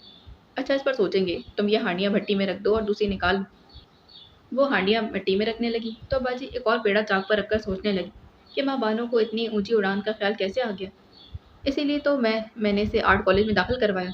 उन्होंने खुद ही अपने सवाल का जवाब भी सोच लिया था कि उसकी उड़ान महदूद ना हो, और उसे उड़ने के लिए वसी व अरीज आसमान मिले। कुम्हार कितना भी आगे के लिए क्यों ना सोच ले, वो एक के बाद एक निहायत एहतियात से सीढ़ियाँ चढ़ता है, और बाज़ औक़ात सीढ़ियाँ चढ़ भी नहीं सकता, वहीं खड़ा रहता है जहाँ से सफ़र शुरू होता है।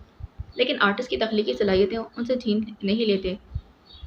वो पीछे की नहीं आगे की सोचता है, इस वक्त के बारे में सोचता है जिसे बरसों बाद आना होता है। इसीलिए वो एक ही जिस्म में बाकी सबसे आगे निकल जाता है। किसी आम शख्स की तरह पहली सीढ़ी पर खड़े होकर दूसरी सीढ़ी के मुतलिक नहीं सोचता, बल्कि उसकी सोच 10वीं सीढ़ी के मुतलिक होती है, और वो 10वीं और वहाँ से 20वीं सीढ़ी पर जस्ट लगाता है। उठे अब्बा जी, मैं बताती हूँ, उसने कहा था। अब्बा जी उठ खड़े हुए। ज़रा तवज्जो से टेढ़ी मेढ़ी ना कर देना। उस दिन माँ बानो ने कितने ही बर्तन बनाए ये काम करते। उसे एक अजीब सी सरशारी का एहसास होता था। कभी कभार वो सोचती कि शायद ये खून का असर, कि उसे इस काम में इतनी दिलचस्पी थी जितनी कि अब्बा जी को।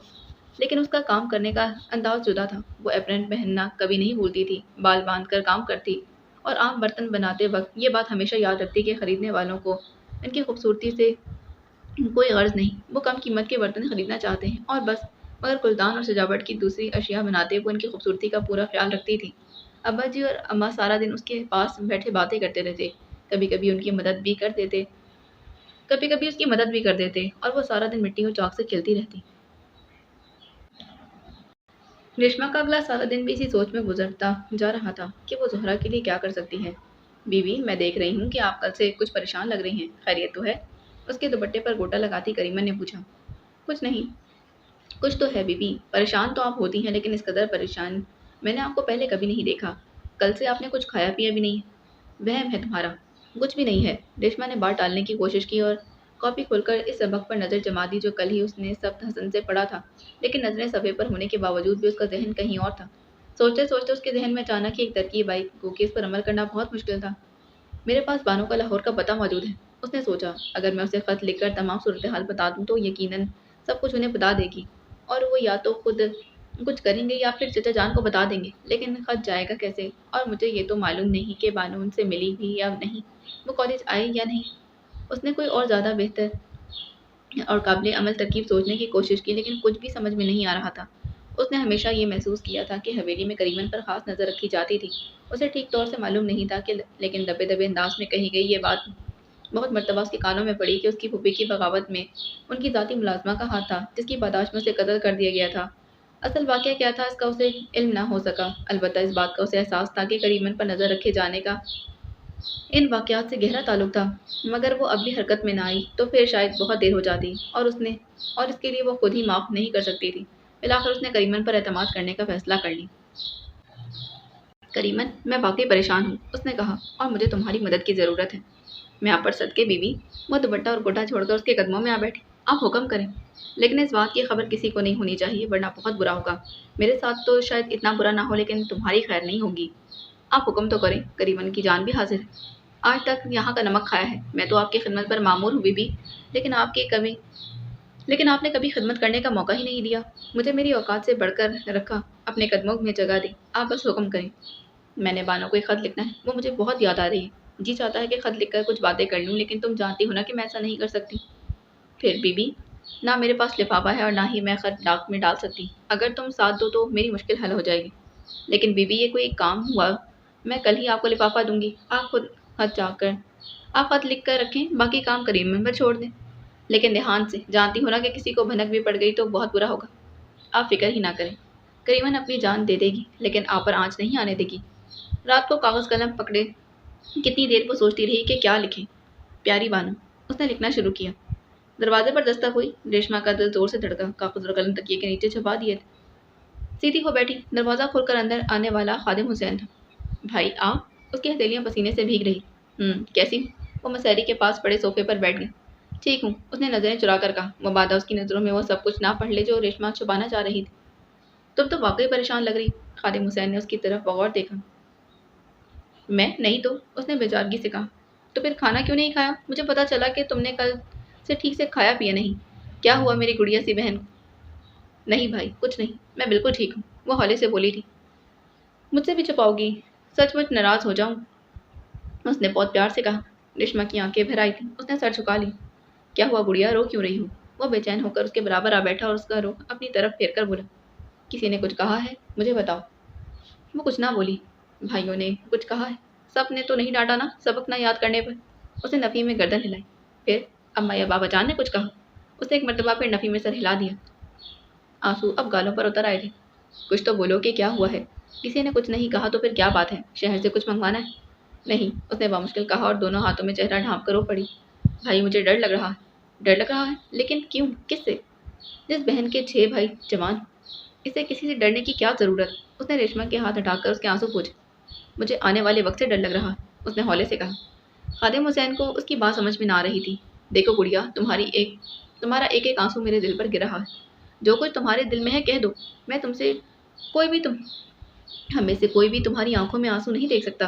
یہ وقت، آنے والا وقت، سب تمہارے ہیں۔ بولو کیا چاہتی ہوں؟ تمہیں کپڑا، زیور، کتابیں یا کچھ اور چاہیے؟ تم جو کہو گی سب کچھ تمہارے سامنے ڈھیر کر دیں گے۔ چند لمحے تو وہ بھائی کو دیکھتی رہی اور پھر آہستگی سے بولی، مجھے تحفہ چاہیے، وہ دے دیں۔ مجھے تحفظ چاہیے، وہ دے دیں۔ تحفظ؟ خادم حسین ہنس پڑا۔ 6 بھائیوں کی موجودگی میں تم خود کو محفوظ نہیں سمجھتی؟ مجھے اپنے لیے نہیں، سب کے لیے تحفظ چاہیے۔ بھائی یہ دشمنیاں ہمیں لاشوں کے تحفوں کے علاوہ کیا دیں گی؟ ہم اس پر خوش ہوں گے کہ ہم نے ان کا خون بہایا، اور وہ جشن منائیں گے کہ انہوں نے ہمارا خون بہایا۔ لیکن یہ کون سوچے گا کہ یہ سارا خون تو اپنا ہی ہے؟ کیا بات تھی کہ دادا جان کے ہوتے ہوئے ہمارا خون ایک تھا؟ ان کی آنکھیں بند کرتے ہی ہر رشتہ بدل گیا۔ کیا کبھی خون کا رشتہ بدل سکتا ہے؟ یہ باتیں تمہارے سوچنے کی نہیں۔ اس بات کا خیال تو ان لوگوں کو کرنا چاہیے نا جنہوں نے جنگ شروع کی تھی، اور جب جنگ شروع ہو جاتی ہے تو پھر اس کی آگ آسانی سے نہیں بجھتی۔ ان لوگوں نے قدم قدم پر خدان کی روایت کی دھجیاں بکھیری، خود کو تو تماشا بنایا ہی تھا، ہمیں بھی سارے گاؤں میں تماشا بنا دیا۔ اب ہم پیچھے ہٹنے کی ذلت برداشت نہیں کر سکتے۔ بھائی، زہرا کو قتل کرتے ہوئے کیا آپ کو ایک لمحے کے لیے بھی یہ خیال نہیں آئے گا کہ وہ آپ کی منگیتر ہے، آپ کی عزت ہے؟ خادم حسین کے چہرے پر سختی چھا گئی۔ تمہیں یہ سب کس نے بتایا کہ میں زہرا کو قتل کرنے لگا؟ میں اماں جان کے پاس جا رہی تھی، وہاں بابا جان کہہ رہے تھے، میں نے سن لیا۔ پھر بھائی کی طرف دیکھ کر گھبرا کر بولی، میں نے جان بوجھ کر نہیں سنا بھائی۔ خادم حسین نے زبردستی اپنے ہونٹوں پر مسکراہٹ چپکائی۔ مجھے پتا ہے تم نے جان کر نہیں سنا، لیکن گڑیا کچھ باتیں ایسی ہوتی ہیں کہ جو صرف تمہارے لیے نہیں۔ مجھے پتا ہے کہ تمہارا نازک سا دل ہے، تمہیں دشمنوں کو بھی تکلیف میں دیکھ کر دکھ ہوتا ہے، اسی لیے تو ہم نے تمہیں ان سب باتوں سے دور رکھا۔ یہ مردوں کے معاملے ہوتے ہیں، انہی کو طے کرنے دو۔ وہ کہنا چاہتی تھی کہ لوگ دشمن نہیں، ان کے اپنے ہیں، سب کا خون ایک ہی ہے۔ پھر جہاں اس کا عبداللہ ہے، وہ لوگ دشمن کیسے ہو سکتے ہیں؟ لیکن اس نے سب کچھ اپنے اندر دفن کر دیا۔ اچھا، اب کوئی اچھی سی بات کرو، یہ بتاؤ کہ جو تمہارے لیے کپڑے لایا تھا وہ سلوا لیے؟ خادم حسین نے پوچھا تھا۔ بات کرتے کرتے اس نے مسحری پر اپنا تکیہ اٹھایا، اپنی گود میں رکھ لی۔ ریشما نے بہت مشکل سے اس بات میں سر ہلایا۔ اس کی نگاہ تکیے کے نیچے رکھے کاغذ پر اور قلم پر تھی۔ یہ کیا ہے؟ خادم حسین نے کاغذ اٹھایا۔ پیاری بانو، اس نے پڑھا۔ یہ کیا ہے؟ یہ ریشما نے جلدی جلدی ذہن پر زور دیا۔ اس کی سمجھ میں نہ آ رہا تھا کہ یہ کیا کہے۔ پھر اچانک اس کے دماغ میں دھماکہ ہوا۔ میں پڑھ تو سب کچھ لیتی ہوں، اردو بھی، انگریزی بھی، لیکن سب ہر وقت یہی زور دیتا ہے کہ مجھے لکھنے پر توجہ دینی چاہیے۔ کہتا ہے کہ فارغ وقت میں اردو انگریزی دونوں میں مضمون لکھا کروں، یا پھر خط۔ تو میں یہ خط لکھ رہی تھی پریکٹس کے لیے۔ اور یہ بانو کون ہے؟ میری خالہ ہے نا، خالہ رضیہ، ان کی بیٹی ہے، اس نے جلدی سے کہا۔ اور पता है मैंने 2 खत आपको भी लिखे थे, फिर वो मुझ तक पहुंचे क्यों नहीं? खादिम हुसैन ने खुशदिली से कहा। मुझे पता है ना किसी को भी अच्छा नहीं लगता जब सब मुझे पढ़ाता है। बाबा जान को तो बहुत बुरा लगता है। वैसे उन्होंने कभी डांटा नहीं लेकिन फिर भी मुझे पता है कि उन्हें अच्छा नहीं लगता। तुम्हें पढ़ना अच्छा लगता है ना, तुम पढ़ो। हमें सिर्फ तुम्हारी खुशी अजीज है। वो उठ खड़ा हुआ। और अब खाना खा लो। नाराजगी बंदों से होती है, खाने से नहीं। बानू जैसे चौंक गई थी। ओहो, मैं तो बातों में भूल ही गई, घर भी जाना है अभी। मैं भी भूल गई, मुझे भी अपनी वार्डरोब ठीक करनी। नेहा उठ खड़ी हुई। चलो मैं तुम्हें गेट तक छोड़ाऊँ, उमा ने कहा। गेट तक का फासला दोनों ने खामोशी से तय किया। वहाँ बानो सड़क की भीड़ में शामिल हो गई। उमा तब तक वहीं खड़ी रही जब तक वो नजरों से ओझल ना हो गई। हस्ब तवक्का घर की फिजा खासी कशीदा थी। आजकल अंधेरा भी जल्दी फैल जाता। उसके घर में दाखिल होने तक अंधेरा हर तरफ फैल गया। बाहर का दरवाजा खुला हुआ था। वो अंदर दाखिल हुई और बैरूनी दरवाजे की कुंडी लगाकर उसने अंदर का जायजा लिया। अम्मा और अब्बा जी कमरे में टीवी देख रहे थे। आवाज बाहर से इन तक आ रही थी। वो सीधी उनके कमरे की तरफ बढ़ी। अम्मा ने तो ठीक से उसके सलाम का जवाब भी नहीं दिया। अलबत्ता अब्बा जी के चेहरे को देखकर अंदाजा होता कि वो डांट डपट के मूड में नहीं थे।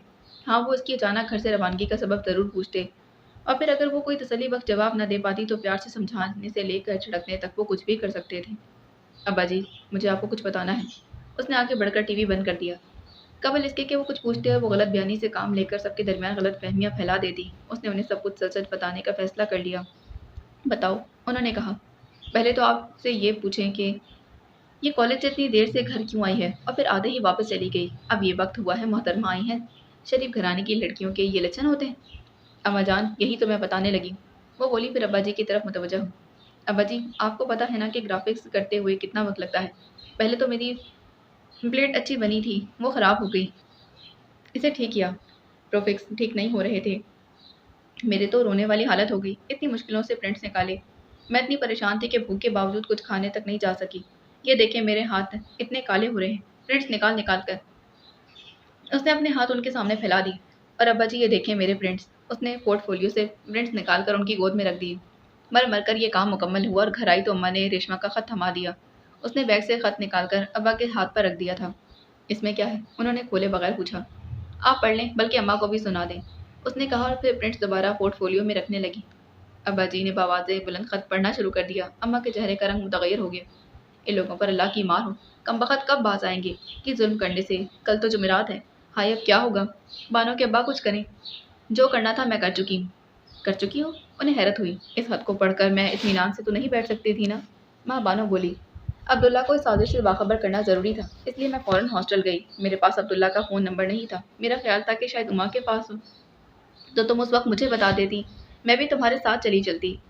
अम्मा बोली थी, मुझे पता था आप दहशत ज़दा हो जाएंगी और इसीलिए मैंने आपको कुछ नहीं बताया। फिर तुम्हारी बात हुई अब्दुल्ला से? अब्बा जी ने दरियाफ्त किया। जी, बात तो हो गई है। नंबर तो खैर उमा के पास भी नहीं था, लेकिन हमने एडी को फ़ोन किया। इत्तेफाक से अब्दुल्ला वहीं था। उसे यूं भी आज गांव जाना था। मैंने उसे सारी बात बता दी। ये काम निपटा कर मैंने खाना खाया। इतनी सख्त भूख लगी ये काम निपटा कर मैंने खाना खाया। इतनी सख्त भूख लगी हुई थी। अगर कुछ खाए पिए बगैर बाहर निकलती तो कहीं सड़क के दरमियान बेहोश पड़ी होती। हाय अल्लाह ना करे। अम्मा ने प्यार से उसके बालों को संवारा। मैं आपको परेशान नहीं करना चाहती थी, और अम्मा फिर आप सुनती भी कब हैं, बिला वजह डांटती रहती हैं। माँ बानो की आंखों में बिला वजह आंसू आ गए। रोते नहीं है चंदा। अम्मा ने उससे प्यार किया। अब तो तसल्ली हो गई ना रजिया बेगम? अब्बा जी ने अम्मा से कहा। रोटी पका दूं बानो? अम्मा अम्मा ने अब्बा जी की बात नज़रअंदाज करके उससे पूछा था। नहीं अम्मा, अब तो खा लिया। नेहा ने बर्गर और पेप्सी मंगवा ली थी। अम्मा और नेहा ने भी खाना नहीं खाया था। वहाँ होटल में बैंगन पके थे ना। अब अपनी चीज़ें समेटो और वहाँ तारपीन का तेल पड़ा हुआ है, इससे हाथ धो लो। इन्हीं स्याह काले हाथों से खाना खाया है तुमने। खुदा जाने क्या करती हो कॉलेज में। सारे हाथ स्याह करके आती हूँ, अम्मा ने कहा था। अच्छा अम्मा, अब मुझे कोई तंग ना करे। वो उठते हुए बोली, मुझे पेंटिंग करनी है। खाना खाना हुआ तो मैं खुद निकाल लूँगी। दरमियान में मुझे कोई डिस्टर्ब ना करे। वो अपने छोटे से कमरे की जानिब चली आई थी। दुपट्टा और बैग बिस्तर पर फेंक कर उसने ईजल बोर्ड लगाया और काम करने लगी थी। थके होने के बावजूद काम के दौरान उसे वक्त गुजरने का एहसास ही ना हुआ। सर उठाया तो फिर रात के 11 बज चुके थे। तमाम चीज़ें समेटकर वो थक कर बिस्तर पर लेट गई थी। खाली जहनी की कैफियत में कमरे का जायजा लेने लगी। इसका छोटा सा कमरा उसके सामान से भरा हुआ था, फिर भी उसने नफासत से लकड़ी की अलमारी, बैकपैक, वार्डरोब और ड्रेसिंग टेबल का काम देती थी। आर्ट का सामान रखने के लिए अब्बा जी ने उसकी पुरानी राइटिंग टेबल के नीचे 2 कैबिनेट बनवा दी थी। एक तरफ एक बुक शेल्फ थी और जिसके साथ ही एजल बंद करके रखा रखा जाता था। कमरे की इकलौती छोटी सी खिड़की पर बारीक तिनकों के चिप थी। दरवाजे पर उसने रेम्ब्रांड की एक पेंटिंग की नकल पेंट कर दी थी। दीवारों पर उसकी बनाई हुई तस्वीरें आवेजा थीं। कुछ मिट्टी के बर्तन भी सजावट की गर्ज से रखे हुए थे, जिन पर उसने मुख्तलिफ चीज़ें रखी हुई थीं। इस वक्त वो थकन से बेहाल थी और जल्द से जल्द सोना चाहती थी, मगर नींद आंखों से कोसों दूर थी। जिस्मानी थकावट तो जो थी सो थी, ज़हनी थकावट उससे बढ़कर थी। वो सुस्ती के साथ बिस्तर से उठी और फिर बत्ती बंद करके आकर लेट गई थी। बहुत से ख्याल, बहुत सी बातें जहन में गड़बड़ होने लगी। उसके सोच में वो सब लोग थे जो किसी न किसी तरह उसकी ज़िंदगी पर असरअंदाज हो रहे थे, लेकिन कोई भी ख़्याल वाज़ेह नहीं था। उसे रह रहकर नेहा पर गुस्सा आ रहा था। उससे मिलने से पहले वो ज़हनी तौर पर इस कदर मुंतशिर नहीं थी। अजीब लड़की थी नेहा भी। महबानों की उससे कभी ज़्यादा दोस्ती ना रही थी, लेकिन कॉलेज चूँकि बहुत छोटा-सा था और हर शख़्स दूसरे को जानता था, इसी तरह महबानो भी नेहा को जानती थी। वो दोनों क्लास फेलो भी थीं, फिर भी महबानो उससे ज़्यादा करीब ना हो सकी थी। बाद में वो उमा और रूममेट बन गई थी। उमा उसकी बहुत तारीफ़ करती थी, लेकिन महबानो की तब भी उससे ज़्यादा दोस्ती ना हुई थी। नेहा के पापा सिविल सर्वेंट थे और उसकी फैमिली इस्लामाबाद में थी। नेहा बहुत खूबसूरत थी। उसकी खूबसूरती में ज़्यादा हिस्सा उसके गोरे रंग का था। यही नए नक्श अगर किसी सांवले चेहरे पर होते, तो फिर बहुत कम लोग उस चेहरे की तरफ मुतवज्जा होते। मगर अब ऐसी मगर अब उसे देखकर मजमूई तौर पर खूबसूरती का तासुर ही उभरता था। उस पे नज़ाकत भी थी। बाकी सब की तरह ग्राफिक्स करते हुए उसके हाथ स्याह नहीं हो जाते थे। गालिबन कॉलेज की वो वाहिद स्टूडेंट थी जो ये काम दस्ताने पहनकर किया करती थी। उसके कपड़े हमेशा बहुत उम्दा होते थे, बल्कि ये कहना ज़्यादा मुनासिब होगा कि उसमें स्टाइल बहुत ज़्यादा था। अगर वो उम्दा कपड़ों के बजाय आम से कपड़े भी पहन लेती तो बाकी सब में मुनफरद दिखाई देती। मेकअप के नाम पर वो सिर्फ काजल लगाया करती थी। उसके पहनने ओढ़ने, उठने बैठने चलने फिरने, गर्ज ये कि हर चीज़ में अजीब सी बेनियाजी झलकती थी। इस बेनियाजी और लापरवाही ने उसमें कशिश भरती थी, और यही वो चीज़ें थीं जिन्होंने महबानों को उससे दूर कर रखा था। वो उसकी फैमिली बैकग्राउंड, बोलचाल और अंदाज़ नशिस्त और बर्खास्त से खौफ रहा करती थी। एहसास कमतरी उसे ऐसे किसी भी शख्स से करीब होने से रोकता था। हाँ, उमा थी जिससे वो बहुत करीब थी। शायद वो उमा से भी इस कदर करीब ना हो सकती। अगर पहले दिन उमा भी उसकी तरह मुतजस्सिस और अकेली ना होती, तो इनका तजस्सुस और अकेलापन उन्हें दूसरे के नज़दीक लाया करता। नेहा ने अपने मुंह से एतराफ़ ना किया होता तो वो सोच भी नहीं सकती थी कि लड़की भी किसी के साथ इतनी संजीदगी से इश्क कर सकती है। वो तो बहुत खुशबाश और बेफ़िक्र दिखाई देती थी, और उसकी यही बेफ़िक्री और बेनियाज़ी महबानों को उससे दूर ले जाती थी। उम्मा अक्सर नेहा के मुतल्लिक़ कहती थी, तुम्हें अंदाज़ा नहीं है महबानो कि वो कितनी अच्छी और हमदर्द लड़की है। इतनी अच्छी रूममेट किसी को नहीं मिल सकती। हुआ करे, मैं क्या करूं? जवाब में महबानो बेनियाज़ी दिखाती। आज महबानो को अपने अंदर दूर कहीं खुशी का हल्का सा एहसास जागता अलग महसूस हो रहा था। हाँ, नेहा भी आम सी लड़की थी। आम सी इंसान, बेहद आम सी लड़की। वो इतनी बेनियाज नहीं थी जितनी दिखाई देती थी। उसकी शख्सियत में भी छोटी सी दरार थी जो आहिस्ता आहिस्ता बढ़ती जा रही थी। नेहा की ज़ात का जो पहलू माँ-बानो को उससे दूर रखता था, आज वो चटकने लगा था। नेहा हार भी सकती थी, फ़िक्रमंद भी हो सकती थी। कितनी दिलचस्प बात थी ना। माँ-बानो का एहसास कमतरी कभी-कभार उसे बहुत तकलीफ़ में मुब्तला कर देता। उसने पहले दिन नेहा को देखा था, वो उससे अच्छी लगी थी। उसका अंदाज़ भी उसे अच्छा लगा था। लेकिन वो अपने दिल में ये बात मानने पर कतई तैयार नहीं थी। वो नेहा जैसी बन जाना चाहती थी, मगर बन नहीं पाती थी। नेहा जिसके पीछे आधा कॉलेज दीवाना हुआ फिरता था, मगर उसने हमेशा हर एक के लिए नो लिफ्ट का बोर्ड लगा रखा था। यूँ उसके मेहरबानों की तादाद कम होती गई। महबानो नेहा जैसी बनना चाहती थी, क्योंकि उसके अंदर भी सराहे जाने की ख्वाहिश थी। उसे मोहब्बत और रोमांस वगैरह से इतनी दिलचस्पी नहीं थी, जितनी इस बात से थी कि नेहा की तरह उसके पीछे भी आधा ना सही चौथाई कॉलेज तो दीवाना हो।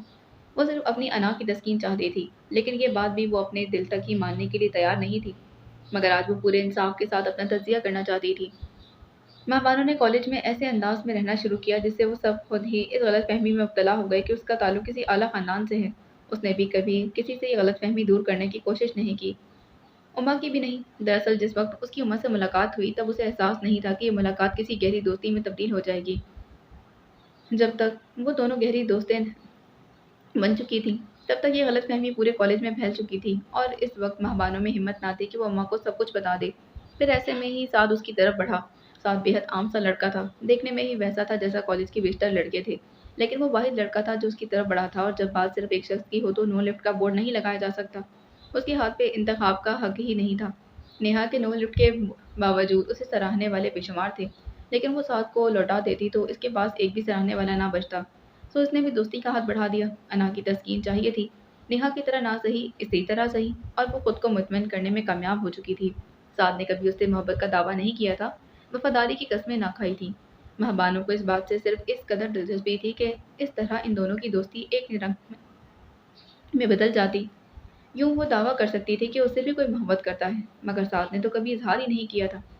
अपने अंदर के इस गब्बार में घर के अपने अंदर के इस गब्बार में घिरकर महबानों को नेहा अपने से बहुत दूर, बहुत ऊंची नजर आती थी, ऐसी जगह जहां तक महबानों की रसाई मुमकिन ही ना थी। तभी तो वो उससे हमेशा खौफ रहती थी, हमेशा नजरअंदाज करने की कोशिश करती थी, उसे जैसे नेहा का होना ना होना उसके लिए कोई अहमियत ना रखता हो। मगर आज नेहा इस ऊंचाई पर नहीं थी, वो सीढ़ियां उतरती आ रही थी और महबानों को महसूस हो रहा था कि जैसे अभी वो आखिरी सीढ़ी उतरकर उसके बराबर आ खड़ी होगी, जैसे अभी दोनों का कद बिल्कुल बराबर हो जाएगा। अपने अंदर उठती खुशी के इस एहसास पर महबानों को शर्म भी आई थी। मैं कितनी खुदगर्ज हूँ, नेहा की जात चटकने का तमाशा देखना चाहती हूँ। मैं खुद क्या हूँ, एहसास कमतरी में मुब्तला बीमार सोच रखने वाली लड़की। लेकिन उसके अंदर दूर कहीं उठने वाली हल्की सी खुशी उस पर भी मान नहीं पड़ी। शायद इन दोनों एहसासात के खाने अलग अलग थे। शर्मिंदगी का एहसास अपनी जगह था, लेकिन खुशी भी उसके अंदर दफन नहीं हुई थी।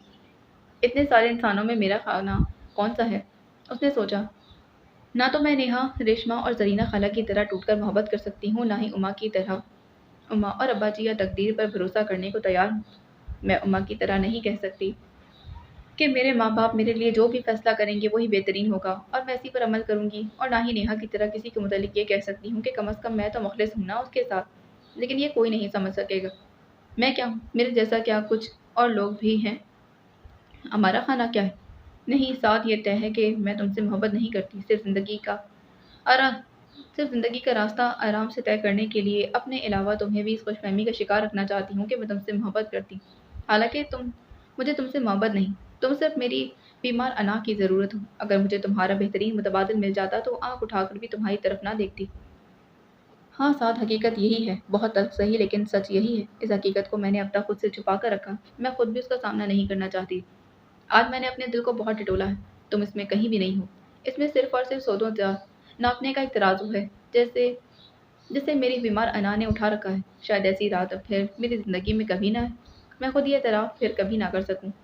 इसीलिए आज मैं खुद को और तुम्हें ये बता देना चाहती हूँ कि मुझे तुमसे मोहब्बत नहीं, मुझे सिर्फ अपने आप से मोहब्बत है और बस। ये रात बहुत तारीक है, मेरे एतराफ़ की गवाह इसकी तारीकी। मैं इतनी बहादुर नहीं कि दिन की रोशनी में सबको अपने अंदर की स्याही दिखा सकूं। ये बाब जो आज रात खुला था, आज रात ही बंद हो जाएगा, शायद हमेशा हमेशा के लिए। लेकिन मुझे ऐसी कोई भी रात नहीं चाहिए।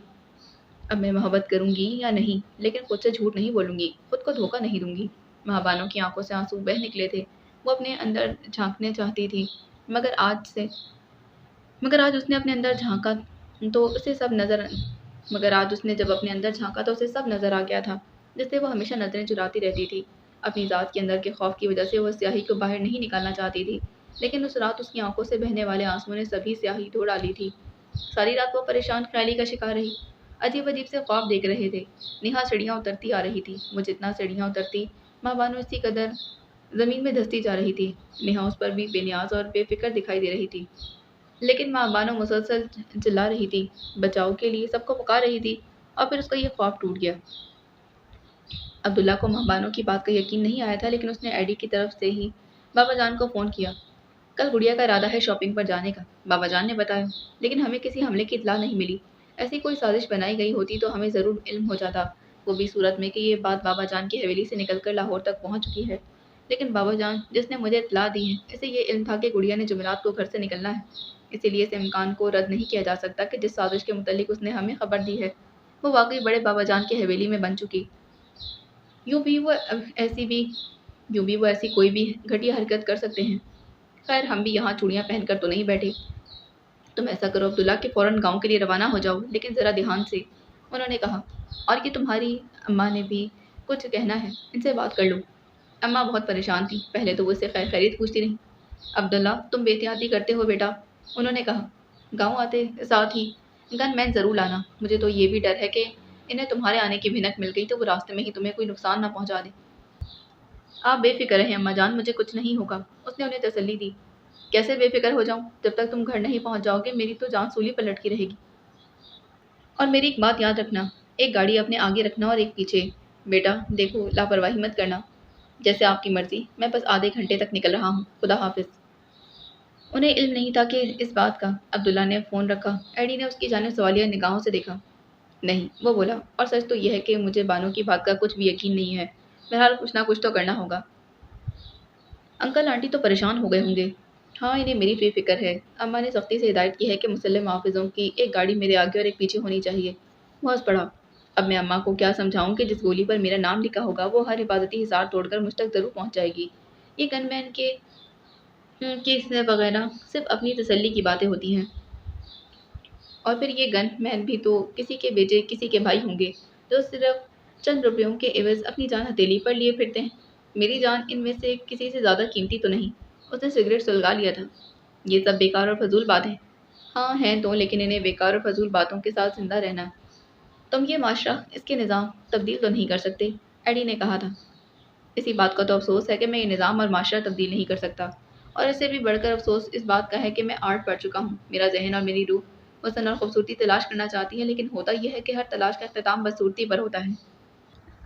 میرا ذہن کسی بدصورتی کو قبول کرنے پر تیار نہیں ہوتا، خواہ وہ خیالات میں ہوں یا رویوں میں، اور میری بدقسمتی یہ ہے کہ مجھے ہر بدصورتی کو قبول کرنا پڑتا ہے۔ وہ اٹھ کھڑا ہوا۔ جا رہے ہوں؟ ہاں، وہاں اماں اور ابا جان پریشان ہوں گے۔ بڑھیا کو خبر ہوئی تو وہ بھی پریشان ہو جائے گی، عبداللہ نے کہا۔ اماں جان کی ہدایت کے برعکس وہ اکیلا ہی گاؤں کی طرف روانہ ہو گیا۔ وہ اماں سے بحث نہیں کرتا تھا، چاہے اس سے کتنا ہی اختلاف کیوں نہ کرتا ہو، لیکن کرتا وہی تھا جس وہ درست سمجھتا تھا۔ سارا راستہ آرام سے طے ہو گیا، لیکن گاؤں کی طرف مڑنے والی ٹوٹی پھوٹی سڑک پر جیسے ہی اس نے اپنی نسان پیٹرول اتاری تو پھر اسے بریک لگانا پڑی۔ بالکل سامنے ہی 4 گاڑیوں نے سڑک بند کر رکھی تھی۔ وہ تیزی سے اپنی جیپ ریورس کر کے بڑی سڑک پر لے جانا چاہتا تھا کہ سب سے اگلی گاڑی سے بابا جان نیچے اترے تھے۔ اوہ بابا جان! اس نے گہری سانس لی اور جیپ بند کر کے نیچے اتر آیا تھا۔ بابا جان، آپ نے کیوں زحمت کی؟ وہ ان سے گلے ملتے ہوئے بولا۔ مجھے گھر پر چین نہیں آ رہا تھا، تمہاری اماں بھی پریشان تھیں، انہیں یقین تھا کہ تم بغیر کسی محافظ کے آؤ گے۔ میں نے بہتر یہی سمجھا کہ خود ہی تمہیں لینے کے لیے یہاں چلا ہوں۔ چلیں، باقی باتیں گھر پر چل کر کریں گے۔ وہ دونوں ایک ہی جیپ میں بیٹھ گئے تھے۔ یہ نسان پیٹرول شاید آپ نے نہیں لی ہے؟ میں نے پہچانا نہیں۔ عبداللہ نے جیپ کا جائزہ لیا۔ ہاں، تمہارے جانے کے اگلے ہی دن پہنچی تھی۔ تو بس ٹھیک ہے، اب کی مرتبہ لاہور جاتے میں یہی لے کر جاؤں گا۔ تم سے زیادہ پیاری تو نہیں، جو چاہے وہی گاڑی لے جاؤ۔ بابا جان مسکرائے۔ حویلی میں ماں جان اور زہرا بے چینی سے ان کا انتظار کر رہی تھی۔ تم اپنے ساتھ محافظ نہیں لائے ہوگے؟ اماں جان نے کہا۔ آپ یہی چاہتی تھی نا کہ میں آپ تک خیریت تک پہنچ جاؤں، وہ میں پہنچ گیا۔ وہ ان کی گود میں سر رکھ کر لیٹ گیا۔ میں نے زینی کو مری فون کر کے کہہ دیا کہ وہ محتاط رہے، اماں نے بتایا تھا۔ گڑیا، تم نے کس کس کو اپنے کل کے پروگرام کے متعلق بتایا تھا؟ عبداللہ نے اس سے پوچھا۔ سبھی کو علم تھا، آپ کو تو پتہ ہے نا کہ جو پروگرام بناتی ہوں اس کا اچھا خاصا اعلان کرتی ہوں۔ اس کا سب کو پتہ تھا، گھر کے اندر کام کرنے والی ملازمائیں، ڈرائیور، گن مین۔ تو پھر یہ بات کوئی بھی باہر نکال سکتا ہے۔ ہو سکتا ہے کسی نے مخصوص باتوں میں تذکرہ کر دیا ہو اور نیاز پور والوں نے ایک اچھا موقع سمجھتے اس کی مناسبت سے اپنا پروگرام بنا لیا۔ عبداللہ نے خیال ظاہر کی۔ دروازے پر ہلکی سی دستک دے کر بابا جان اندر چلے آئے تھے۔ عبداللہ سیدھا ہو کر بیٹھ گیا۔ میں فون پر تم سے لمبی بات نہیں کرنا چاہتا تھا، اب بتاؤ کہ تمہیں یہ خبر کس نے دی ہے؟ وہ صوفے پر بیٹھ گئے۔ میری کالج فیلو ہے ماہ بانو، بہت اچھی لڑکی ہے، اس کا تعلق بھی نیاز پور سے۔ بابا جان سوچ میں پڑ گئے۔ کس قسم کی رشتہ داری ہے اس کی نیاز پور سے؟ اس کی اماں ابا جی دونوں ہی نیاز پور کے ہیں، لیکن عرصہ ہوا وہ لوگ لاہور میں سیٹل ہو گئے ہیں، پھر بھی گاؤں میں آنا جانا لگا رہتا ہے۔ عبداللہ نے بتایا تھا۔ کیا نام ہے اس کے والد کا؟ انہوں نے پوچھا۔ نام تو مجھے معلوم نہیں، البتہ اتنا پتا ہے کہ وہ کمہار ہے۔ بابا جان سوچ میں پڑ گئے، لیکن چونکہ عبداللہ کو ماہ بانو کے ابا جی کا نام معلوم نہیں تھا، اس لیے وہ انہیں شناخت کرنے میں ناکام رہے۔ اس کے والدین نے بہت عرصہ پہلے گاؤں چھوڑ دیا تھا، البتہ اس کے نانا اب بھی نیاز پور میں رہتے ہیں۔ عبداللہ کو اچانک یاد آیا۔ تمہیں اس کے والد کا تو پتہ نہیں، نانا کا کیا پتہ ہوگا؟ بابا جان نے کہا۔ نہیں، ان کا نام پتہ ذہن میں نہیں آ رہا، لیکن یہ یاد ہے کہ وہ نیاز پور کی مسجد کے امام ہیں۔ بابا جان چونک گئے۔ مولوی نعمت اللہ؟ اوہ یس، یہی نام ہے، بانو نے بتایا تھا۔ وہ کچھ دیر سوچ میں گم رہے، پھر سر اٹھایا۔ تو مولوی صاحب کی ایک نواسی تمہارے ساتھ پڑھتی ہے؟ جی، لیکن مولوی صاحب کی غالباً ایک ہی نواسی ہے، اس کا کوئی اور بہن بھائی نہیں۔ سنے علی، اماں جان نے بابا جان کو متوجہ کیا۔ یہ وہی مولوی صاحب ہیں نا جن کی چھوٹی بیٹی پیر صاحب سے بیاہی گئی تھی؟ ہاں، بابا جان نے مختصر کہا۔ پتہ نہیں اماں، آپ کو کیسے اتنے لمبے لمبے رشتے یاد رہتے ہیں؟ زہرا بولی تھی۔ شادی ہوتی ہے تو خود ہی سب رشتے یاد ہو جاتے ہیں، انہوں نے کہا۔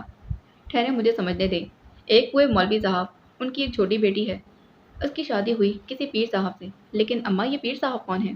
زہرا نے دریافت کیا۔ तुम्हारे बड़े अब्बा और कौन? अम्मा ने कहा। तौबा, मेरे कोई नहीं है बड़े अब्बा। ज़ोहरा ने कानों को हाथ लगाया। मेरे तो बस एक ही बाबा जान है, मेरे अपने। उसने उनके गर्दन में बाजू डाल दिए थे।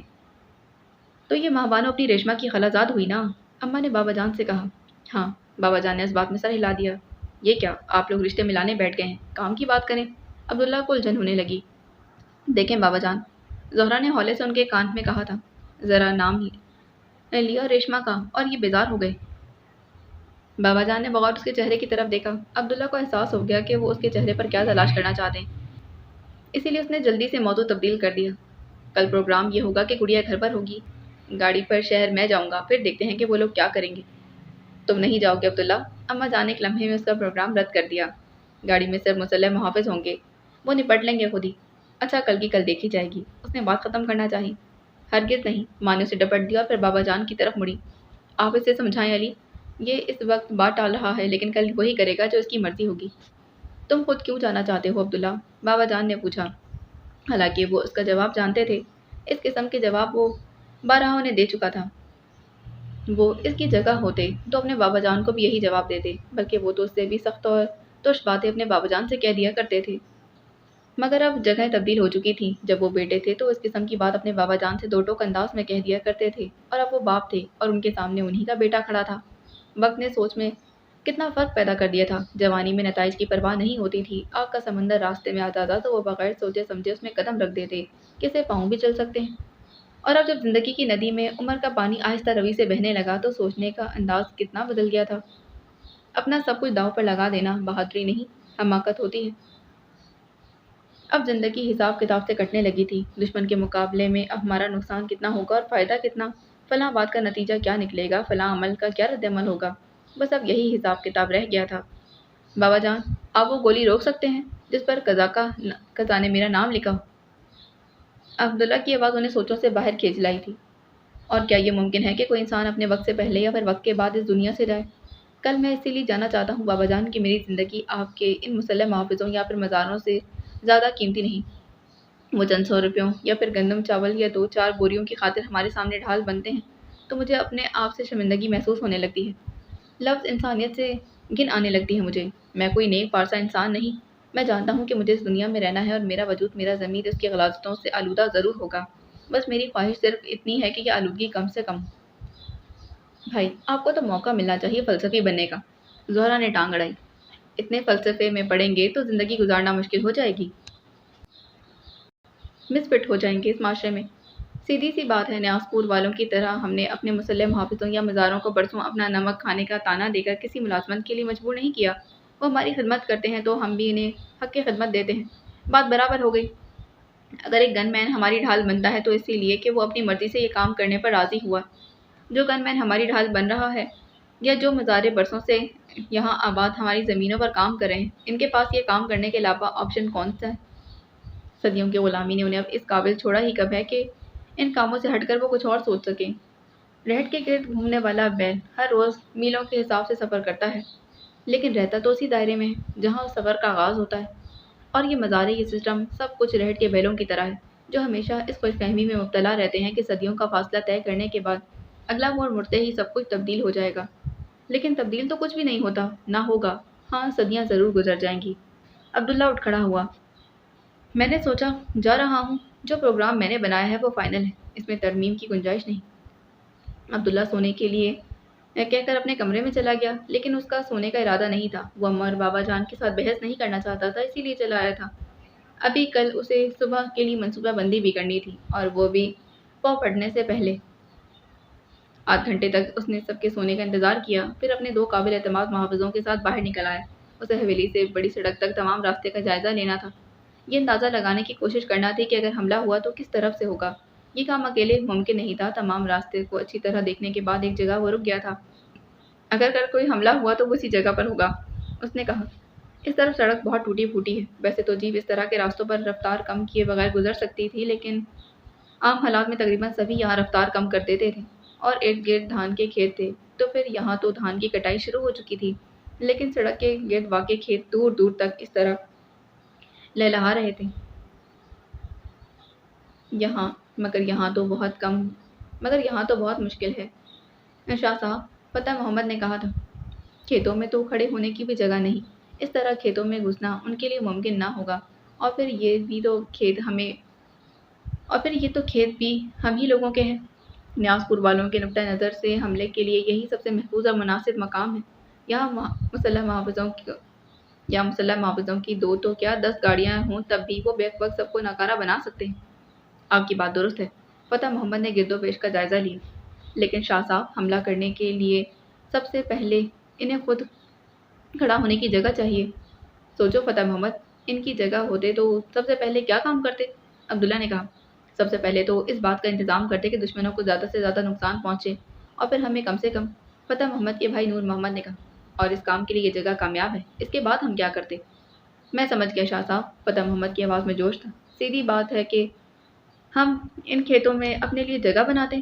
گڈ، عبداللہ نے کہا، میں تمہیں اسی پوائنٹ پر لانا چاہتا تھا۔ اب تم دونوں ٹارچوں کی روشنی میں دائیں طرف کے کھیتوں کا جائزہ لو اور میں بائیں سے جاتا ہوں۔ شاہ صاحب، ہماری جانیں آپ پر قربان، آپ کیوں تکلیف کرتے ہیں؟ اس طرف کھیت میں دیکھ لیتے ہیں نا، نور اس طرف کھیت میں دیکھ لیتا ہوں، دوسری طرف نور محمد دیکھ لے گا۔ آپ گاڑی میں بیٹھیں، جو میں کہتا ہوں وہی کرو۔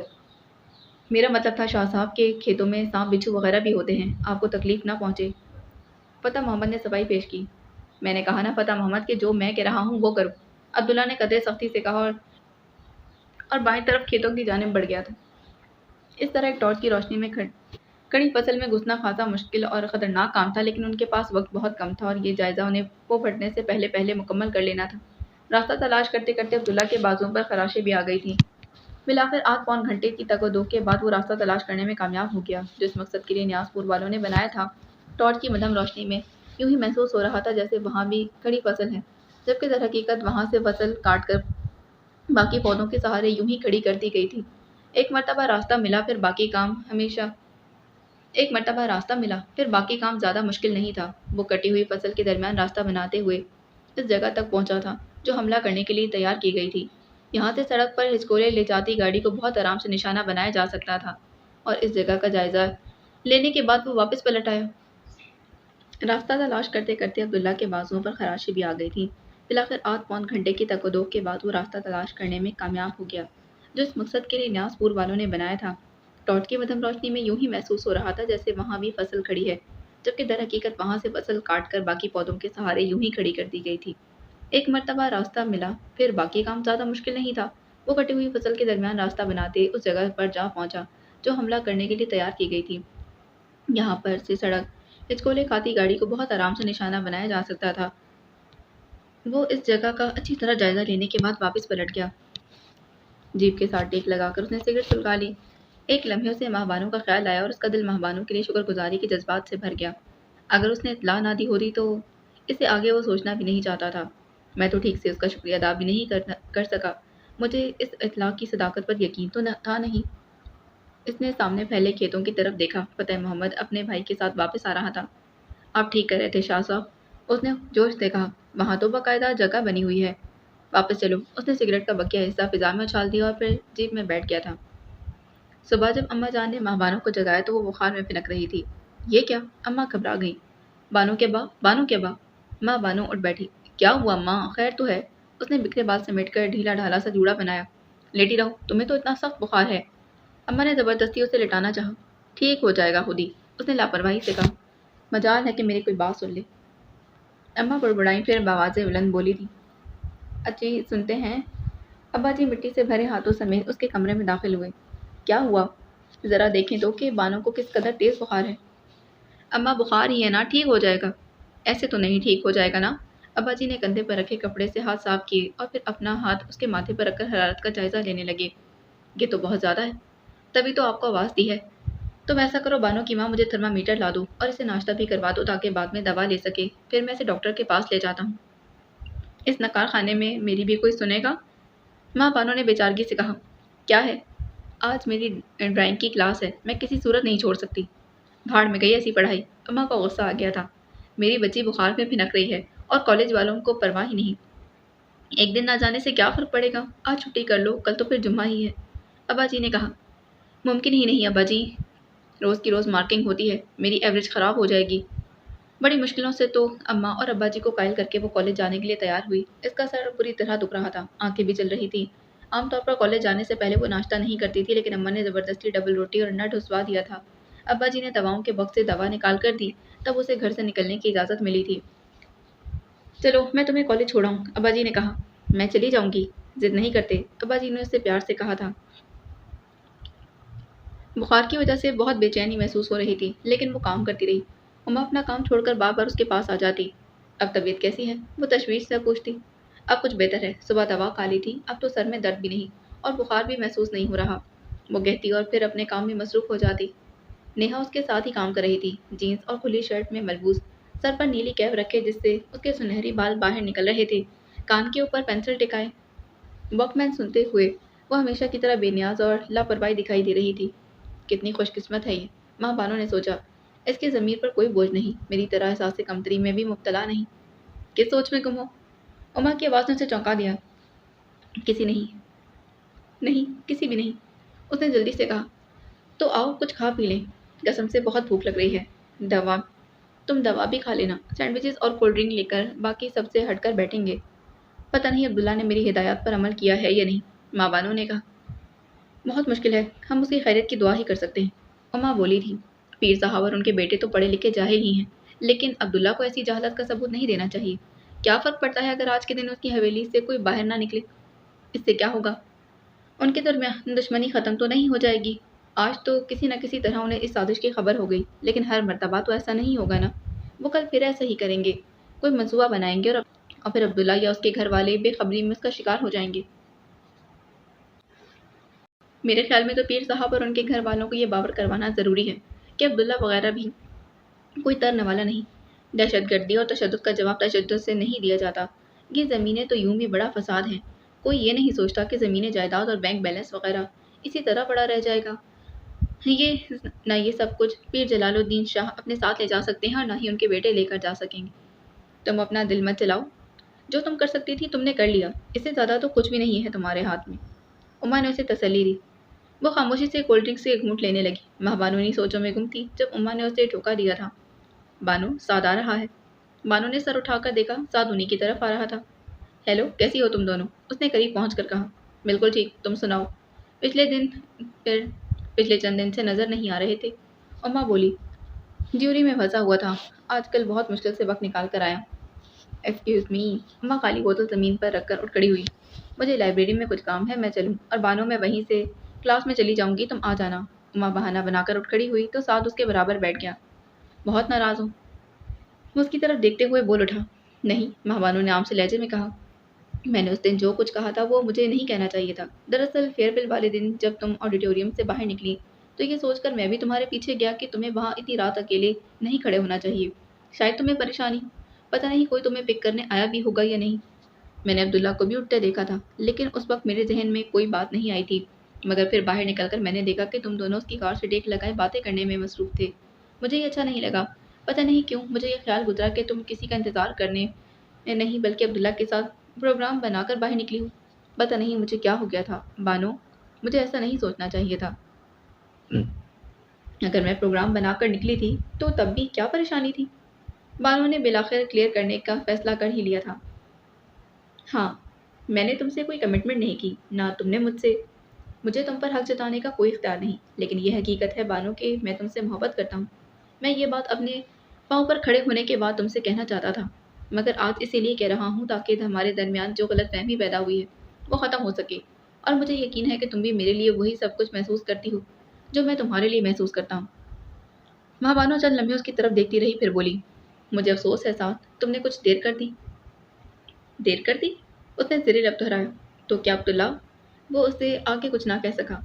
कल रात मैंने देर तक अपना तज्जिया किया और इस नतीजे पर पहुंची कि तुम समेत अभी किसी से भी मुझे मोहब्बत नहीं हुई। और अब्दुल्ला से मुतल्लिक जो वहम तुम अपने दिल में पाल रहे हो उसे झटक दो। वो भी कोल्ड ड्रिंक की खाली बोतल वहीं रखकर उठ खड़ी।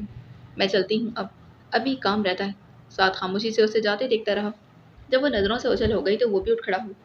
अब्बा जी ने कहा था कि वापसी पर भी लेने आएंगे। अभी हॉस्टल के लिए बस चलने में भी कुछ वक्त रहता है और सब तलबा की आदत थी कि जब तक बस खड़ी रहती तब तक तकरीबन खाली रहती थी। जब चलना शुरू होती तो सब इधर-उधर से भागकर उस पर चढ़ने की कोशिश करते। सो इतनी जल्दी किसी के बस पर चढ़ने का इम्कान भी नहीं था। पार्किंग में उमा और मेहमानों बैठी हुई थी। लेकिन तुमने साथ से ये क्यों कहा? उमा हैरानी से उससे पूछ रही थी। इसीलिए कि मुझे वाकई उससे मोहब्बत नहीं, उसने आराम से कहा। मोहब्बत नहीं? लेकिन क्यों? कैसे? उमा कुछ नहीं समझी थी। ये हकीकत है उमा, मुझे उससे मोहब्बत नहीं। नेहा ने ठीक कहा था। हम सिर्फ जिंदगी का सफर अपनी जरूरतों के मुताबिक तय करना चाहते हैं और बस। तुम नेहा की फजूल बातों को संजीदा तो नहीं ले रही? उसने फजूल बातें नहीं की। बात सिर्फ इतनी है उमा कि हम अपने अंदर झांकते हुए डरते हैं, या फिर शायद सिर्फ मैं ही अपने अंदर झांकने से डरती। देखो बानू, हम में से हर एक के पास अपनी बात के सबूत के तौर पर एक दलील होती है, चाहे कोई गलती ही क्यों ना हो। नेहा के पास भी बेशुमार दलीलें हैं।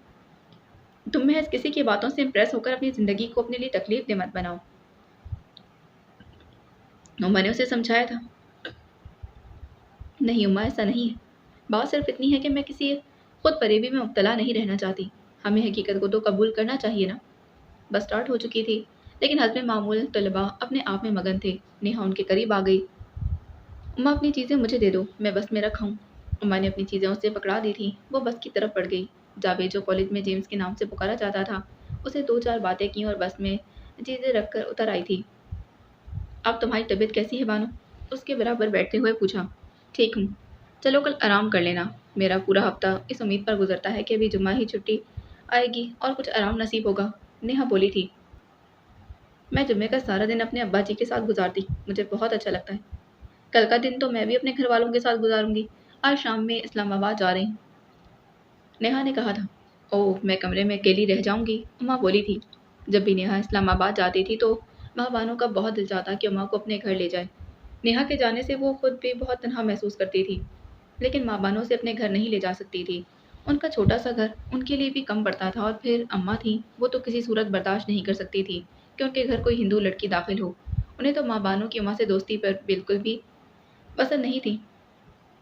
कभी कभार उसे यूं महसूस होता जैसे उमा उसके घर आना चाहती थी, लेकिन चूंकि कभी माँ बानो ने उसे बुलाया नहीं, इसीलिए उसने भी इस बात का कभी इजहार नहीं किया था। वो तीनों खामोश थीं। तब थकावट का भी कुछ असर था। माँ बानो ने नेहा की तरफ देखा। उसके खूबसूरत चेहरे पर सोच की लकीरें फैली हुई थीं और उसकी गहरी नीली आंखें किसी खास नुक्ते पर मरकूज थीं। माँ बानो ने उसकी निगाहों के ताक़ुब में देखा। बस में खिड़की के करीब बैठा जेम्स कोई अखबार पढ़ रहा था। उसने दोबारा नेहा की तरफ देखा और फिर इस वक्त ना वो बेनियाज थी ना इस वक्त ना वो बेनियाज थी ना लापरवाह। जेम्स को देखते हुए यकीनी तौर पर इसके बारे में सोच रही थी। बुनियाद कोई भी नहीं थी, लेकिन उसके ज़हन में बहुत कभी एहसास ने सर उठाया था। तो गया वो जेम्स है? माँ बानो ने सोचा। उमा बेजारी से अपने लंबे बालों का जूड़ा बना रही थी। उसकी तवज्जो नेहा और जेम्स की तरफ नहीं थी। इस वक्त बस रिंगने लगी थी। ड्राइवर ने हॉर्न देना शुरू कर दिया। नेहा सोच के हिसार से बाहर निकल आई। उमा भी उठ खड़ी हुई। तुम कब जाओगी बानो? उसने पूछा था। बस अब्बा जी आते ही होंगे। देखो, अब मुकम्मल आराम करना है, और ऐसा ना हो कि हफ्ते के रोज़ आज से ही ज़्यादा बीमार पड़ी हूँ। तुम फिक्र ना करो, मैं फाइटिंग मैं फिट होकर कॉलेज आऊंगी। बस गेट की तरफ बढ़ रही थी और अब सब तलबा उसकी तरफ बढ़ रही थी। अच्छा बानो, बाय। उमा और नेहा भी बस की तरफ भागी थी। उनके जाने के बाद वो जेम्स और नेहा के मुतालिक सोचने लगी। जेम्स, जिसका असल नाम जावेद था, एडी और अब्दुल्ला का ही क्लास फेलो था। एडी और अब्दुल्ला ने कॉलेज में इकट्ठे ही दाखिला लिया था। जेम्स उनसे एक साल बाद आया था। फिर सेकेंड ईयर करने के बाद एडी ने कॉलेज से एक साल की छुट्टी ले ली थी। उसे अमेरिका जाना था। साल भर उसने कॉलेज ज्वाइन कर लिया था और फिर यूँ वो थर्ड ईयर में पढ़ा था। एडी की गैर मौजूदगी अब्दुल्ला ने थर्ड ईयर मुकम्मल कर लिया और फोर्थ ईयर में जाने से कबल एक साल की छुट्टी ले ली। उसे वर्ल्ड टूर पर जाना था। अब उसने जनवरी के आगाज़ से दोबारा कॉलेज ज्वाइन किया, फोर्थ ईयर के तालिब इल्म की हैसियत से। एडी और अब्दुल्ला के एक एक साल ज़ाया करने की वजह से अब जेम्स उनका क्लास फेलो था। जेम्स की दोस्ती पूरे कॉलेज से थी। इसका कोई मखसूस दोस्त या ग्रुप नहीं था। जब माँ बानो वगैरह फर्स्ट ईयर में आए थे तो कितने अरसे तक तो वो जेम्स ही इसका हकीकी नाम समझती रही थी। ये तो बहुत बात की बात थी कि उन्हें उसके असल नाम का इल्म हुआ था। वो लगता भी तो बिल्कुल जेम्स था। शक्ल से भी वो बिल्कुल यूरोपीय लगता था। गोरी रंगत जो धूप से झुलस कर सुनहरी हो गई थी। सुनहरे बाल, गहरी नीली आंखें, उसकी फिजिक भी बहुत अच्छी, बल्कि बाज़ औक़ात तो वो आर्टिस्ट से ज़्यादा बॉडी बिल्डर लगता था। जब उम्मा और महबानों को इल्म हुआ कि वो दरअसल जेम्स नहीं जावेद है, तो उन्होंने उस पर बहुत से तबसरे भी किए थे। उसे देखकर अंदाज़ा नहीं होता था कि ये कोई पाकिस्तानी है। महबानों ने कहा था। वैसे मुझे एक दो मरतबा शक गुजरा था। ठीक है, उसकी अंग्रेज़ी अच्छी है, लहजा भी अमरीकी है, फिर भी कहीं कहीं पाकिस्तानी अंदाज तो झलक ही रहा था। उम्मा ने कहा था। میرا خیال ہے کہ اس کی ممی فورنر ہوں گی، ماہبانو نے خیال ظاہر کیا۔ سب کا دوست ہونے کے باوجود وہ کسی سے بھی قریب نہیں تھا۔ وہ سب کی مدد کرتا تھا لیکن اس نے کبھی کسی سے مدد طلب نہیں کی تھی۔ اس کی دوستی بے شمار لڑکیوں کے ساتھ تھی لیکن اب تک اس کا کوئی اسکینڈل بھی نہیں بنا تھا۔ وہ ہاسٹل میں نہیں رہتا تھا، کہاں رہتا تھا یہ بات تو مہمانوں کو معلوم نہیں تھی، نہ ہی کبھی اس نے جاننے کی کوشش کی تھی۔ ضرورت ہی کیا تھی اس کی؟ آج وہ ہاسٹل جانے والی بس میں بیٹھا ہوا تھا، جس کا مطلب تھا کہ اس سے ہاسٹل میں کچھ کام ہے۔ نیہا نے رک کر غالباً اس سے یہی پوچھا تھا۔ اسے نیہا کا خیال آیا جو بس میں بیٹھ کر اخبار پڑھتے ہوئے جیمز کو یکٹک دیکھ رہی تھی۔ اس وقت وہ نہ جانے کیا سوچ رہی تھی۔ مہابانو نے کبھی جیمز کو اس میں دلچسپی لیتے نہیں دیکھا تھا۔ خیر اس نے تو کبھی نیہا کو بھی اس میں دلچسپی لیتے نہیں دیکھا تھا۔ دل ہی دل میں اس نے نیہا اور جیمز کا موازنہ کیا۔ دونوں کی رنگت سفید تھی، آنکھیں نیلی اور بال سنہرے تھے اور دونوں ہی ساتھ کھڑے ہو کر بہت اچھے لگتے تھے۔ اپنے خیالات سے وہ اس وقت چونکی جب گیٹ پر کھڑے ہوئے باجی نے ہاتھ کے اشارے سے اسے اپنی طرف متوجہ کیا۔ وہ بیگ کندھے پر ڈال کر پورٹ فولیو سنبھالتے تیزی سے گیٹ کی طرف بڑھی تھی۔ اب کیسی طبیعت ہے؟ انہوں نے اس کے ماتھے کو چھو کر دیکھا۔ اب بالکل ٹھیک ہوں، کالج میں بھی دوا لی تھی۔ بخار تو نہیں ہے؟ وہ بولے پھر اس کے ہاتھ سے پورٹ فولیو لے لیا تھا۔ یہ مجھے دے دو، تھک جاؤ گی۔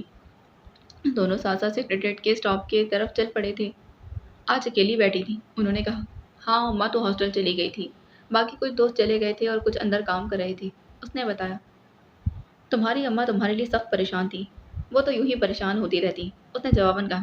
ویگن پر بیٹھ کر گھر روانہ ہوتے وقت اس کے ذہن میں ایک مرتبہ پھر عبداللہ کا خیال آ گیا تھا۔ حویلی میں سب سے پہلے اس کا سامنا بابا جان سے ہو۔ تم آ گئے؟ آج ابھی تک جاگ رہے ہیں؟ میں سوچ رہا تھا کہ سو چکے ہوں گے، عبداللہ نے کہا۔ وہ دونوں گول کمرے میں آ گئے۔ فتح محمد اور نور محمد بھی ان کے پیچھے چلے آئے تھے۔ اب بتاؤ کہ تم نے کیا اندازہ لگایا؟ انہوں نے صوفہ پر بیٹھتے ہوئے پوچھا تھا۔ وہ اطلاع درست تھی، ہم حملے کی جگہ دیکھ کر آ رہے ہیں۔ وہ بھی صوفے پر بیٹھ گیا تھا۔ بابا جان نے پرخیال انداز میں کہا۔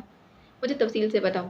عبداللہ نے کاغذ پینسل لے کر اس جگہ کا خاکہ بنایا اور انہیں متوقع حملے سے متعلق اپنے لگائے ہوئے اندازے بتانے لگا۔ اب تم کیا چاہتے ہو؟ انہیں کہاں روکو گے؟ مجھے حیرت ہے بابا جان کہ انہوں نے ہمارے ہی کھیتوں میں اپنے لیے جگہ بنا لی اور یہاں کسی کو خبر بھی نہ ہوئی۔ میرا پہلے خیال تھا کہ گڑیا کے گھر سے نکلنے کا ذکر کسی نے یوں ہی باتوں باتوں میں کر دیا ہوگا، مگر اب تو مجھے یقین ہے کہ ہمارے درمیان نیاز پور والوں کا کوئی مخبر موجود ہے۔ ذرا اس مسئلے سے نپٹ لوں تو پھر یہ دیکھتا ہوں کہ یہ حرکت کس کی ہے۔ ابھی فوری طور پر ہمارے پاس دو آپشن ہیں، ایک تو یہ کہ نیاز پور والوں کو ان کے اپنے علاقے میں روک دیا جائے، دوسرا یہ کہ انہیں اس وقت پکڑا جائے جب وہ حملہ کرنے کے لیے تیار ہیں۔ دوسرا آپشن زیادہ بہتر ہے اور ہمارے لیے محفوظ بھی۔ ہمارے پاس اتنا وقت نہیں کہ انہیں ان کے علاقے میں روک سکیں، کیونکہ ان کے لیے ہمیں اس علاقے کا بھی مکمل جائزہ لے کر منصوبہ بندی کرنا پڑے گی۔ وہاں اپنے آدمی پہنچانے ہوں گے جس کے لیے ہمارے پاس وقت نہیں، اور سب سے اہم بات یہ کہ فائرنگ ہمارے علاقے میں کریں گے تو یہ بات عدالت اور پولیس میں ان کے خلاف جائے گی۔ بابا جان نے کہا۔ میں بھی یہی سب سوچ رہا تھا۔ وہ اٹھ کھڑا ہوا۔ بابا جان آپ آرام کریں اور سب مجھ پر چھوڑ دیں۔ وہ پھٹنے لگی تھی جب عبداللہ نے محافظوں کو اکٹھا کر کے انہیں تفصیل سے اپنا منصوبہ سمجھایا تھا۔ اب جب کہ انہیں علم ہو چکا تھا کہ حملہ آور کس جگہ پر موجود ہوں گے تو انہیں اپنے لیے ایسی جگہ ڈھونڈنے میں کوئی دشواری نہ ہوئی تھی جہاں سے وہ ان کا نشانہ لے سکتے تھے۔ لیکن شاہ صاحب، فتح محمد نے تذبذب سے کہا، اس منصوبے میں تھوڑی سی ترمیم ممکن نہیں کیا؟ کیسی ترمیم؟ آپ نے کہا ہے کہ ہم سب چند مخصوص جگہوں پر بالکل تیار کھڑے ہوں گے اور آپ جیپ پر سڑک سے گزریں گے۔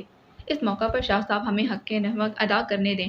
جیپ سڑک سے گزرنے یا نہ گزرے، وہ لوگ ہمارے نشانے پر ہوں گے۔ یوں بھی ہمارے کھیتوں میں ان کی موجودگی کا کیا جواز ہے؟ شاہ صاحب اگر پھر بھی جیپ سڑک پر لانا ضروری ہے تو پھر آپ اپنی جگہ یہ کام مجھے دے دیں۔ جی شاہ صاحب، یہ تو سراسر خودکشی ہوگی، نور محمد نے بھی کہا۔ میرے بس میں ہوتا نور محمد تو تم لوگوں سے اس قدر کام بھی نہ لیتا۔ یہ ہماری جنگ ہے، ہماری آگ ہے۔ مجھے پسند نہیں کہ تم لوگ اس آگ کا ایندھن بنو۔ تو ٹھیک ہے شاہ صاحب، جیپ سڑک پر لانے کی کیا ضرورت ہے؟ اس طرح تو آپ سیدھے ان کے نشانے کی زد پر ہوں گے۔ ویسے تو یہ حماقت ہے، اس نے سگریٹ سلگا لیا، لیکن میں پہل نہیں کرنا چاہتا۔ ان لوگوں کی دشمنی اب سے پہلے بابا جان سے تھی۔ اگر آج انہوں نے مجھ پر حملہ کیا تو یہ جنگ بابا جان کی نہیں رہے گی، میری بن جائے گی، اور پھر اس کا فیصلہ میں کروں گا۔ لیکن وہ آپ کو بآسانی نشانہ بنا سکتے ہیں وہاں سے، نور محمد نے احتجاج کیا۔ اتنی آسانی سے نہیں نور محمد، اس کی آنکھوں میں چمک اتر آئی تھی۔ اب تم لوگ بھی آرام کرو تاکہ فریش ہو جاؤ، میں بھی اب آرام کروں گا۔ وہ حویلی میں آ کر آرام سے سو گیا۔ 10:30 بجے ایک محافظ کے ہمراہ عبداللہ حویلی سے باہر نکلا اور اس سڑک کی طرف بڑھ گیا تھا۔ ریشما نے کریمن کے ہاتھ خط پوسٹ کروا دیا تھا اور کریمن کتنی مرتبہ یقین دلا چکی تھی کہ اس نے خط اپنے ہاتھ سے لیٹر باکس میں ڈالا تھا، پھر بھی ریشما بے چین تھی اور اتنی یقین دہانی کے باوجود بھی بار بار کریمن سے اس کا ایک ہی سوال تھا، تو نے اپنے ہاتھوں سے خط ڈالا تھا نا؟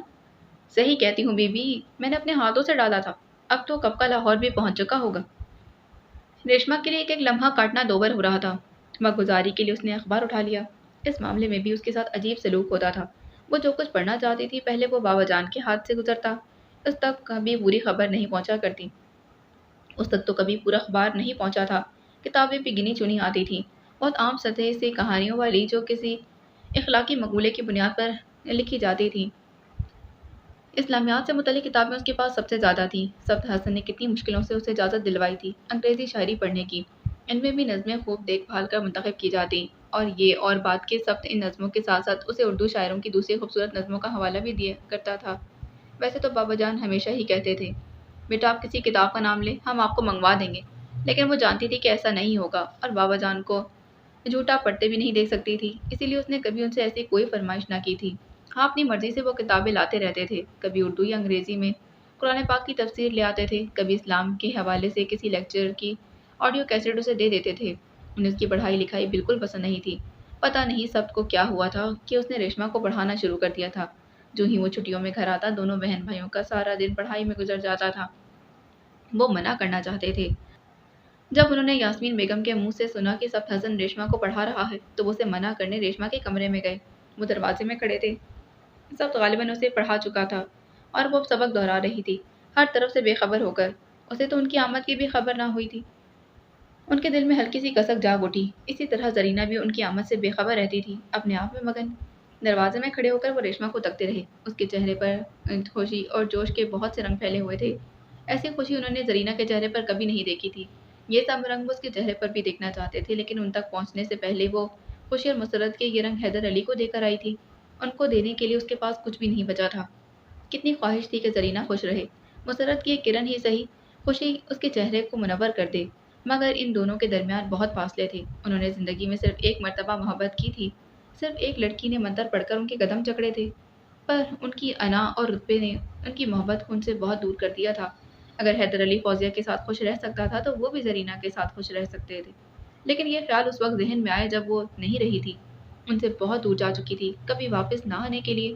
تب انہیں احساس ہوا کہ محبت حاصل کرنے کے لیے بہت کچھ کھونا بھی پڑتا ہے، اور جو لوگ کچھ کھونے پر تیار نہیں ہوتے بالآخر اپنی محبت ہی گنوا بیٹھتے ہیں۔ تتلیوں سے لمحے اڑ جاتے ہیں، انگلیوں پر یادوں کے رنگ رہ جاتے ہیں۔ پتہ نہیں یہ سب باتیں انسان اس وقت کیوں نہیں سمجھتا جب وقت اس کے ہاتھ میں ہوتا ہے۔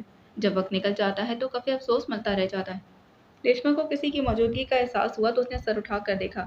دروازے میں بابا جان اسی کو دیکھ رہے تھے۔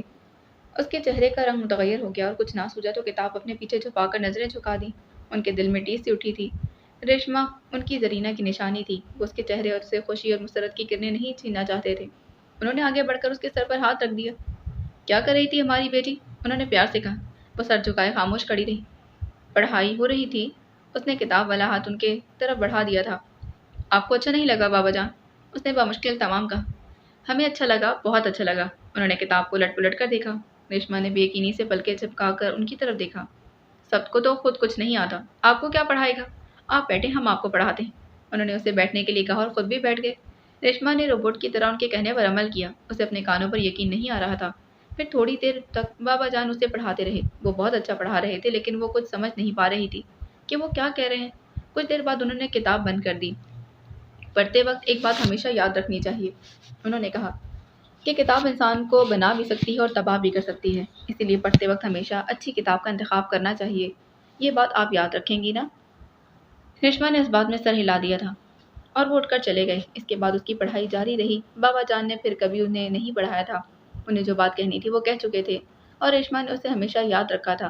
اس کے لیے یہی بہت تھا کہ انہوں نے اپنے اصول توڑ کر اسے پڑھنے کی اجازت دی تھی۔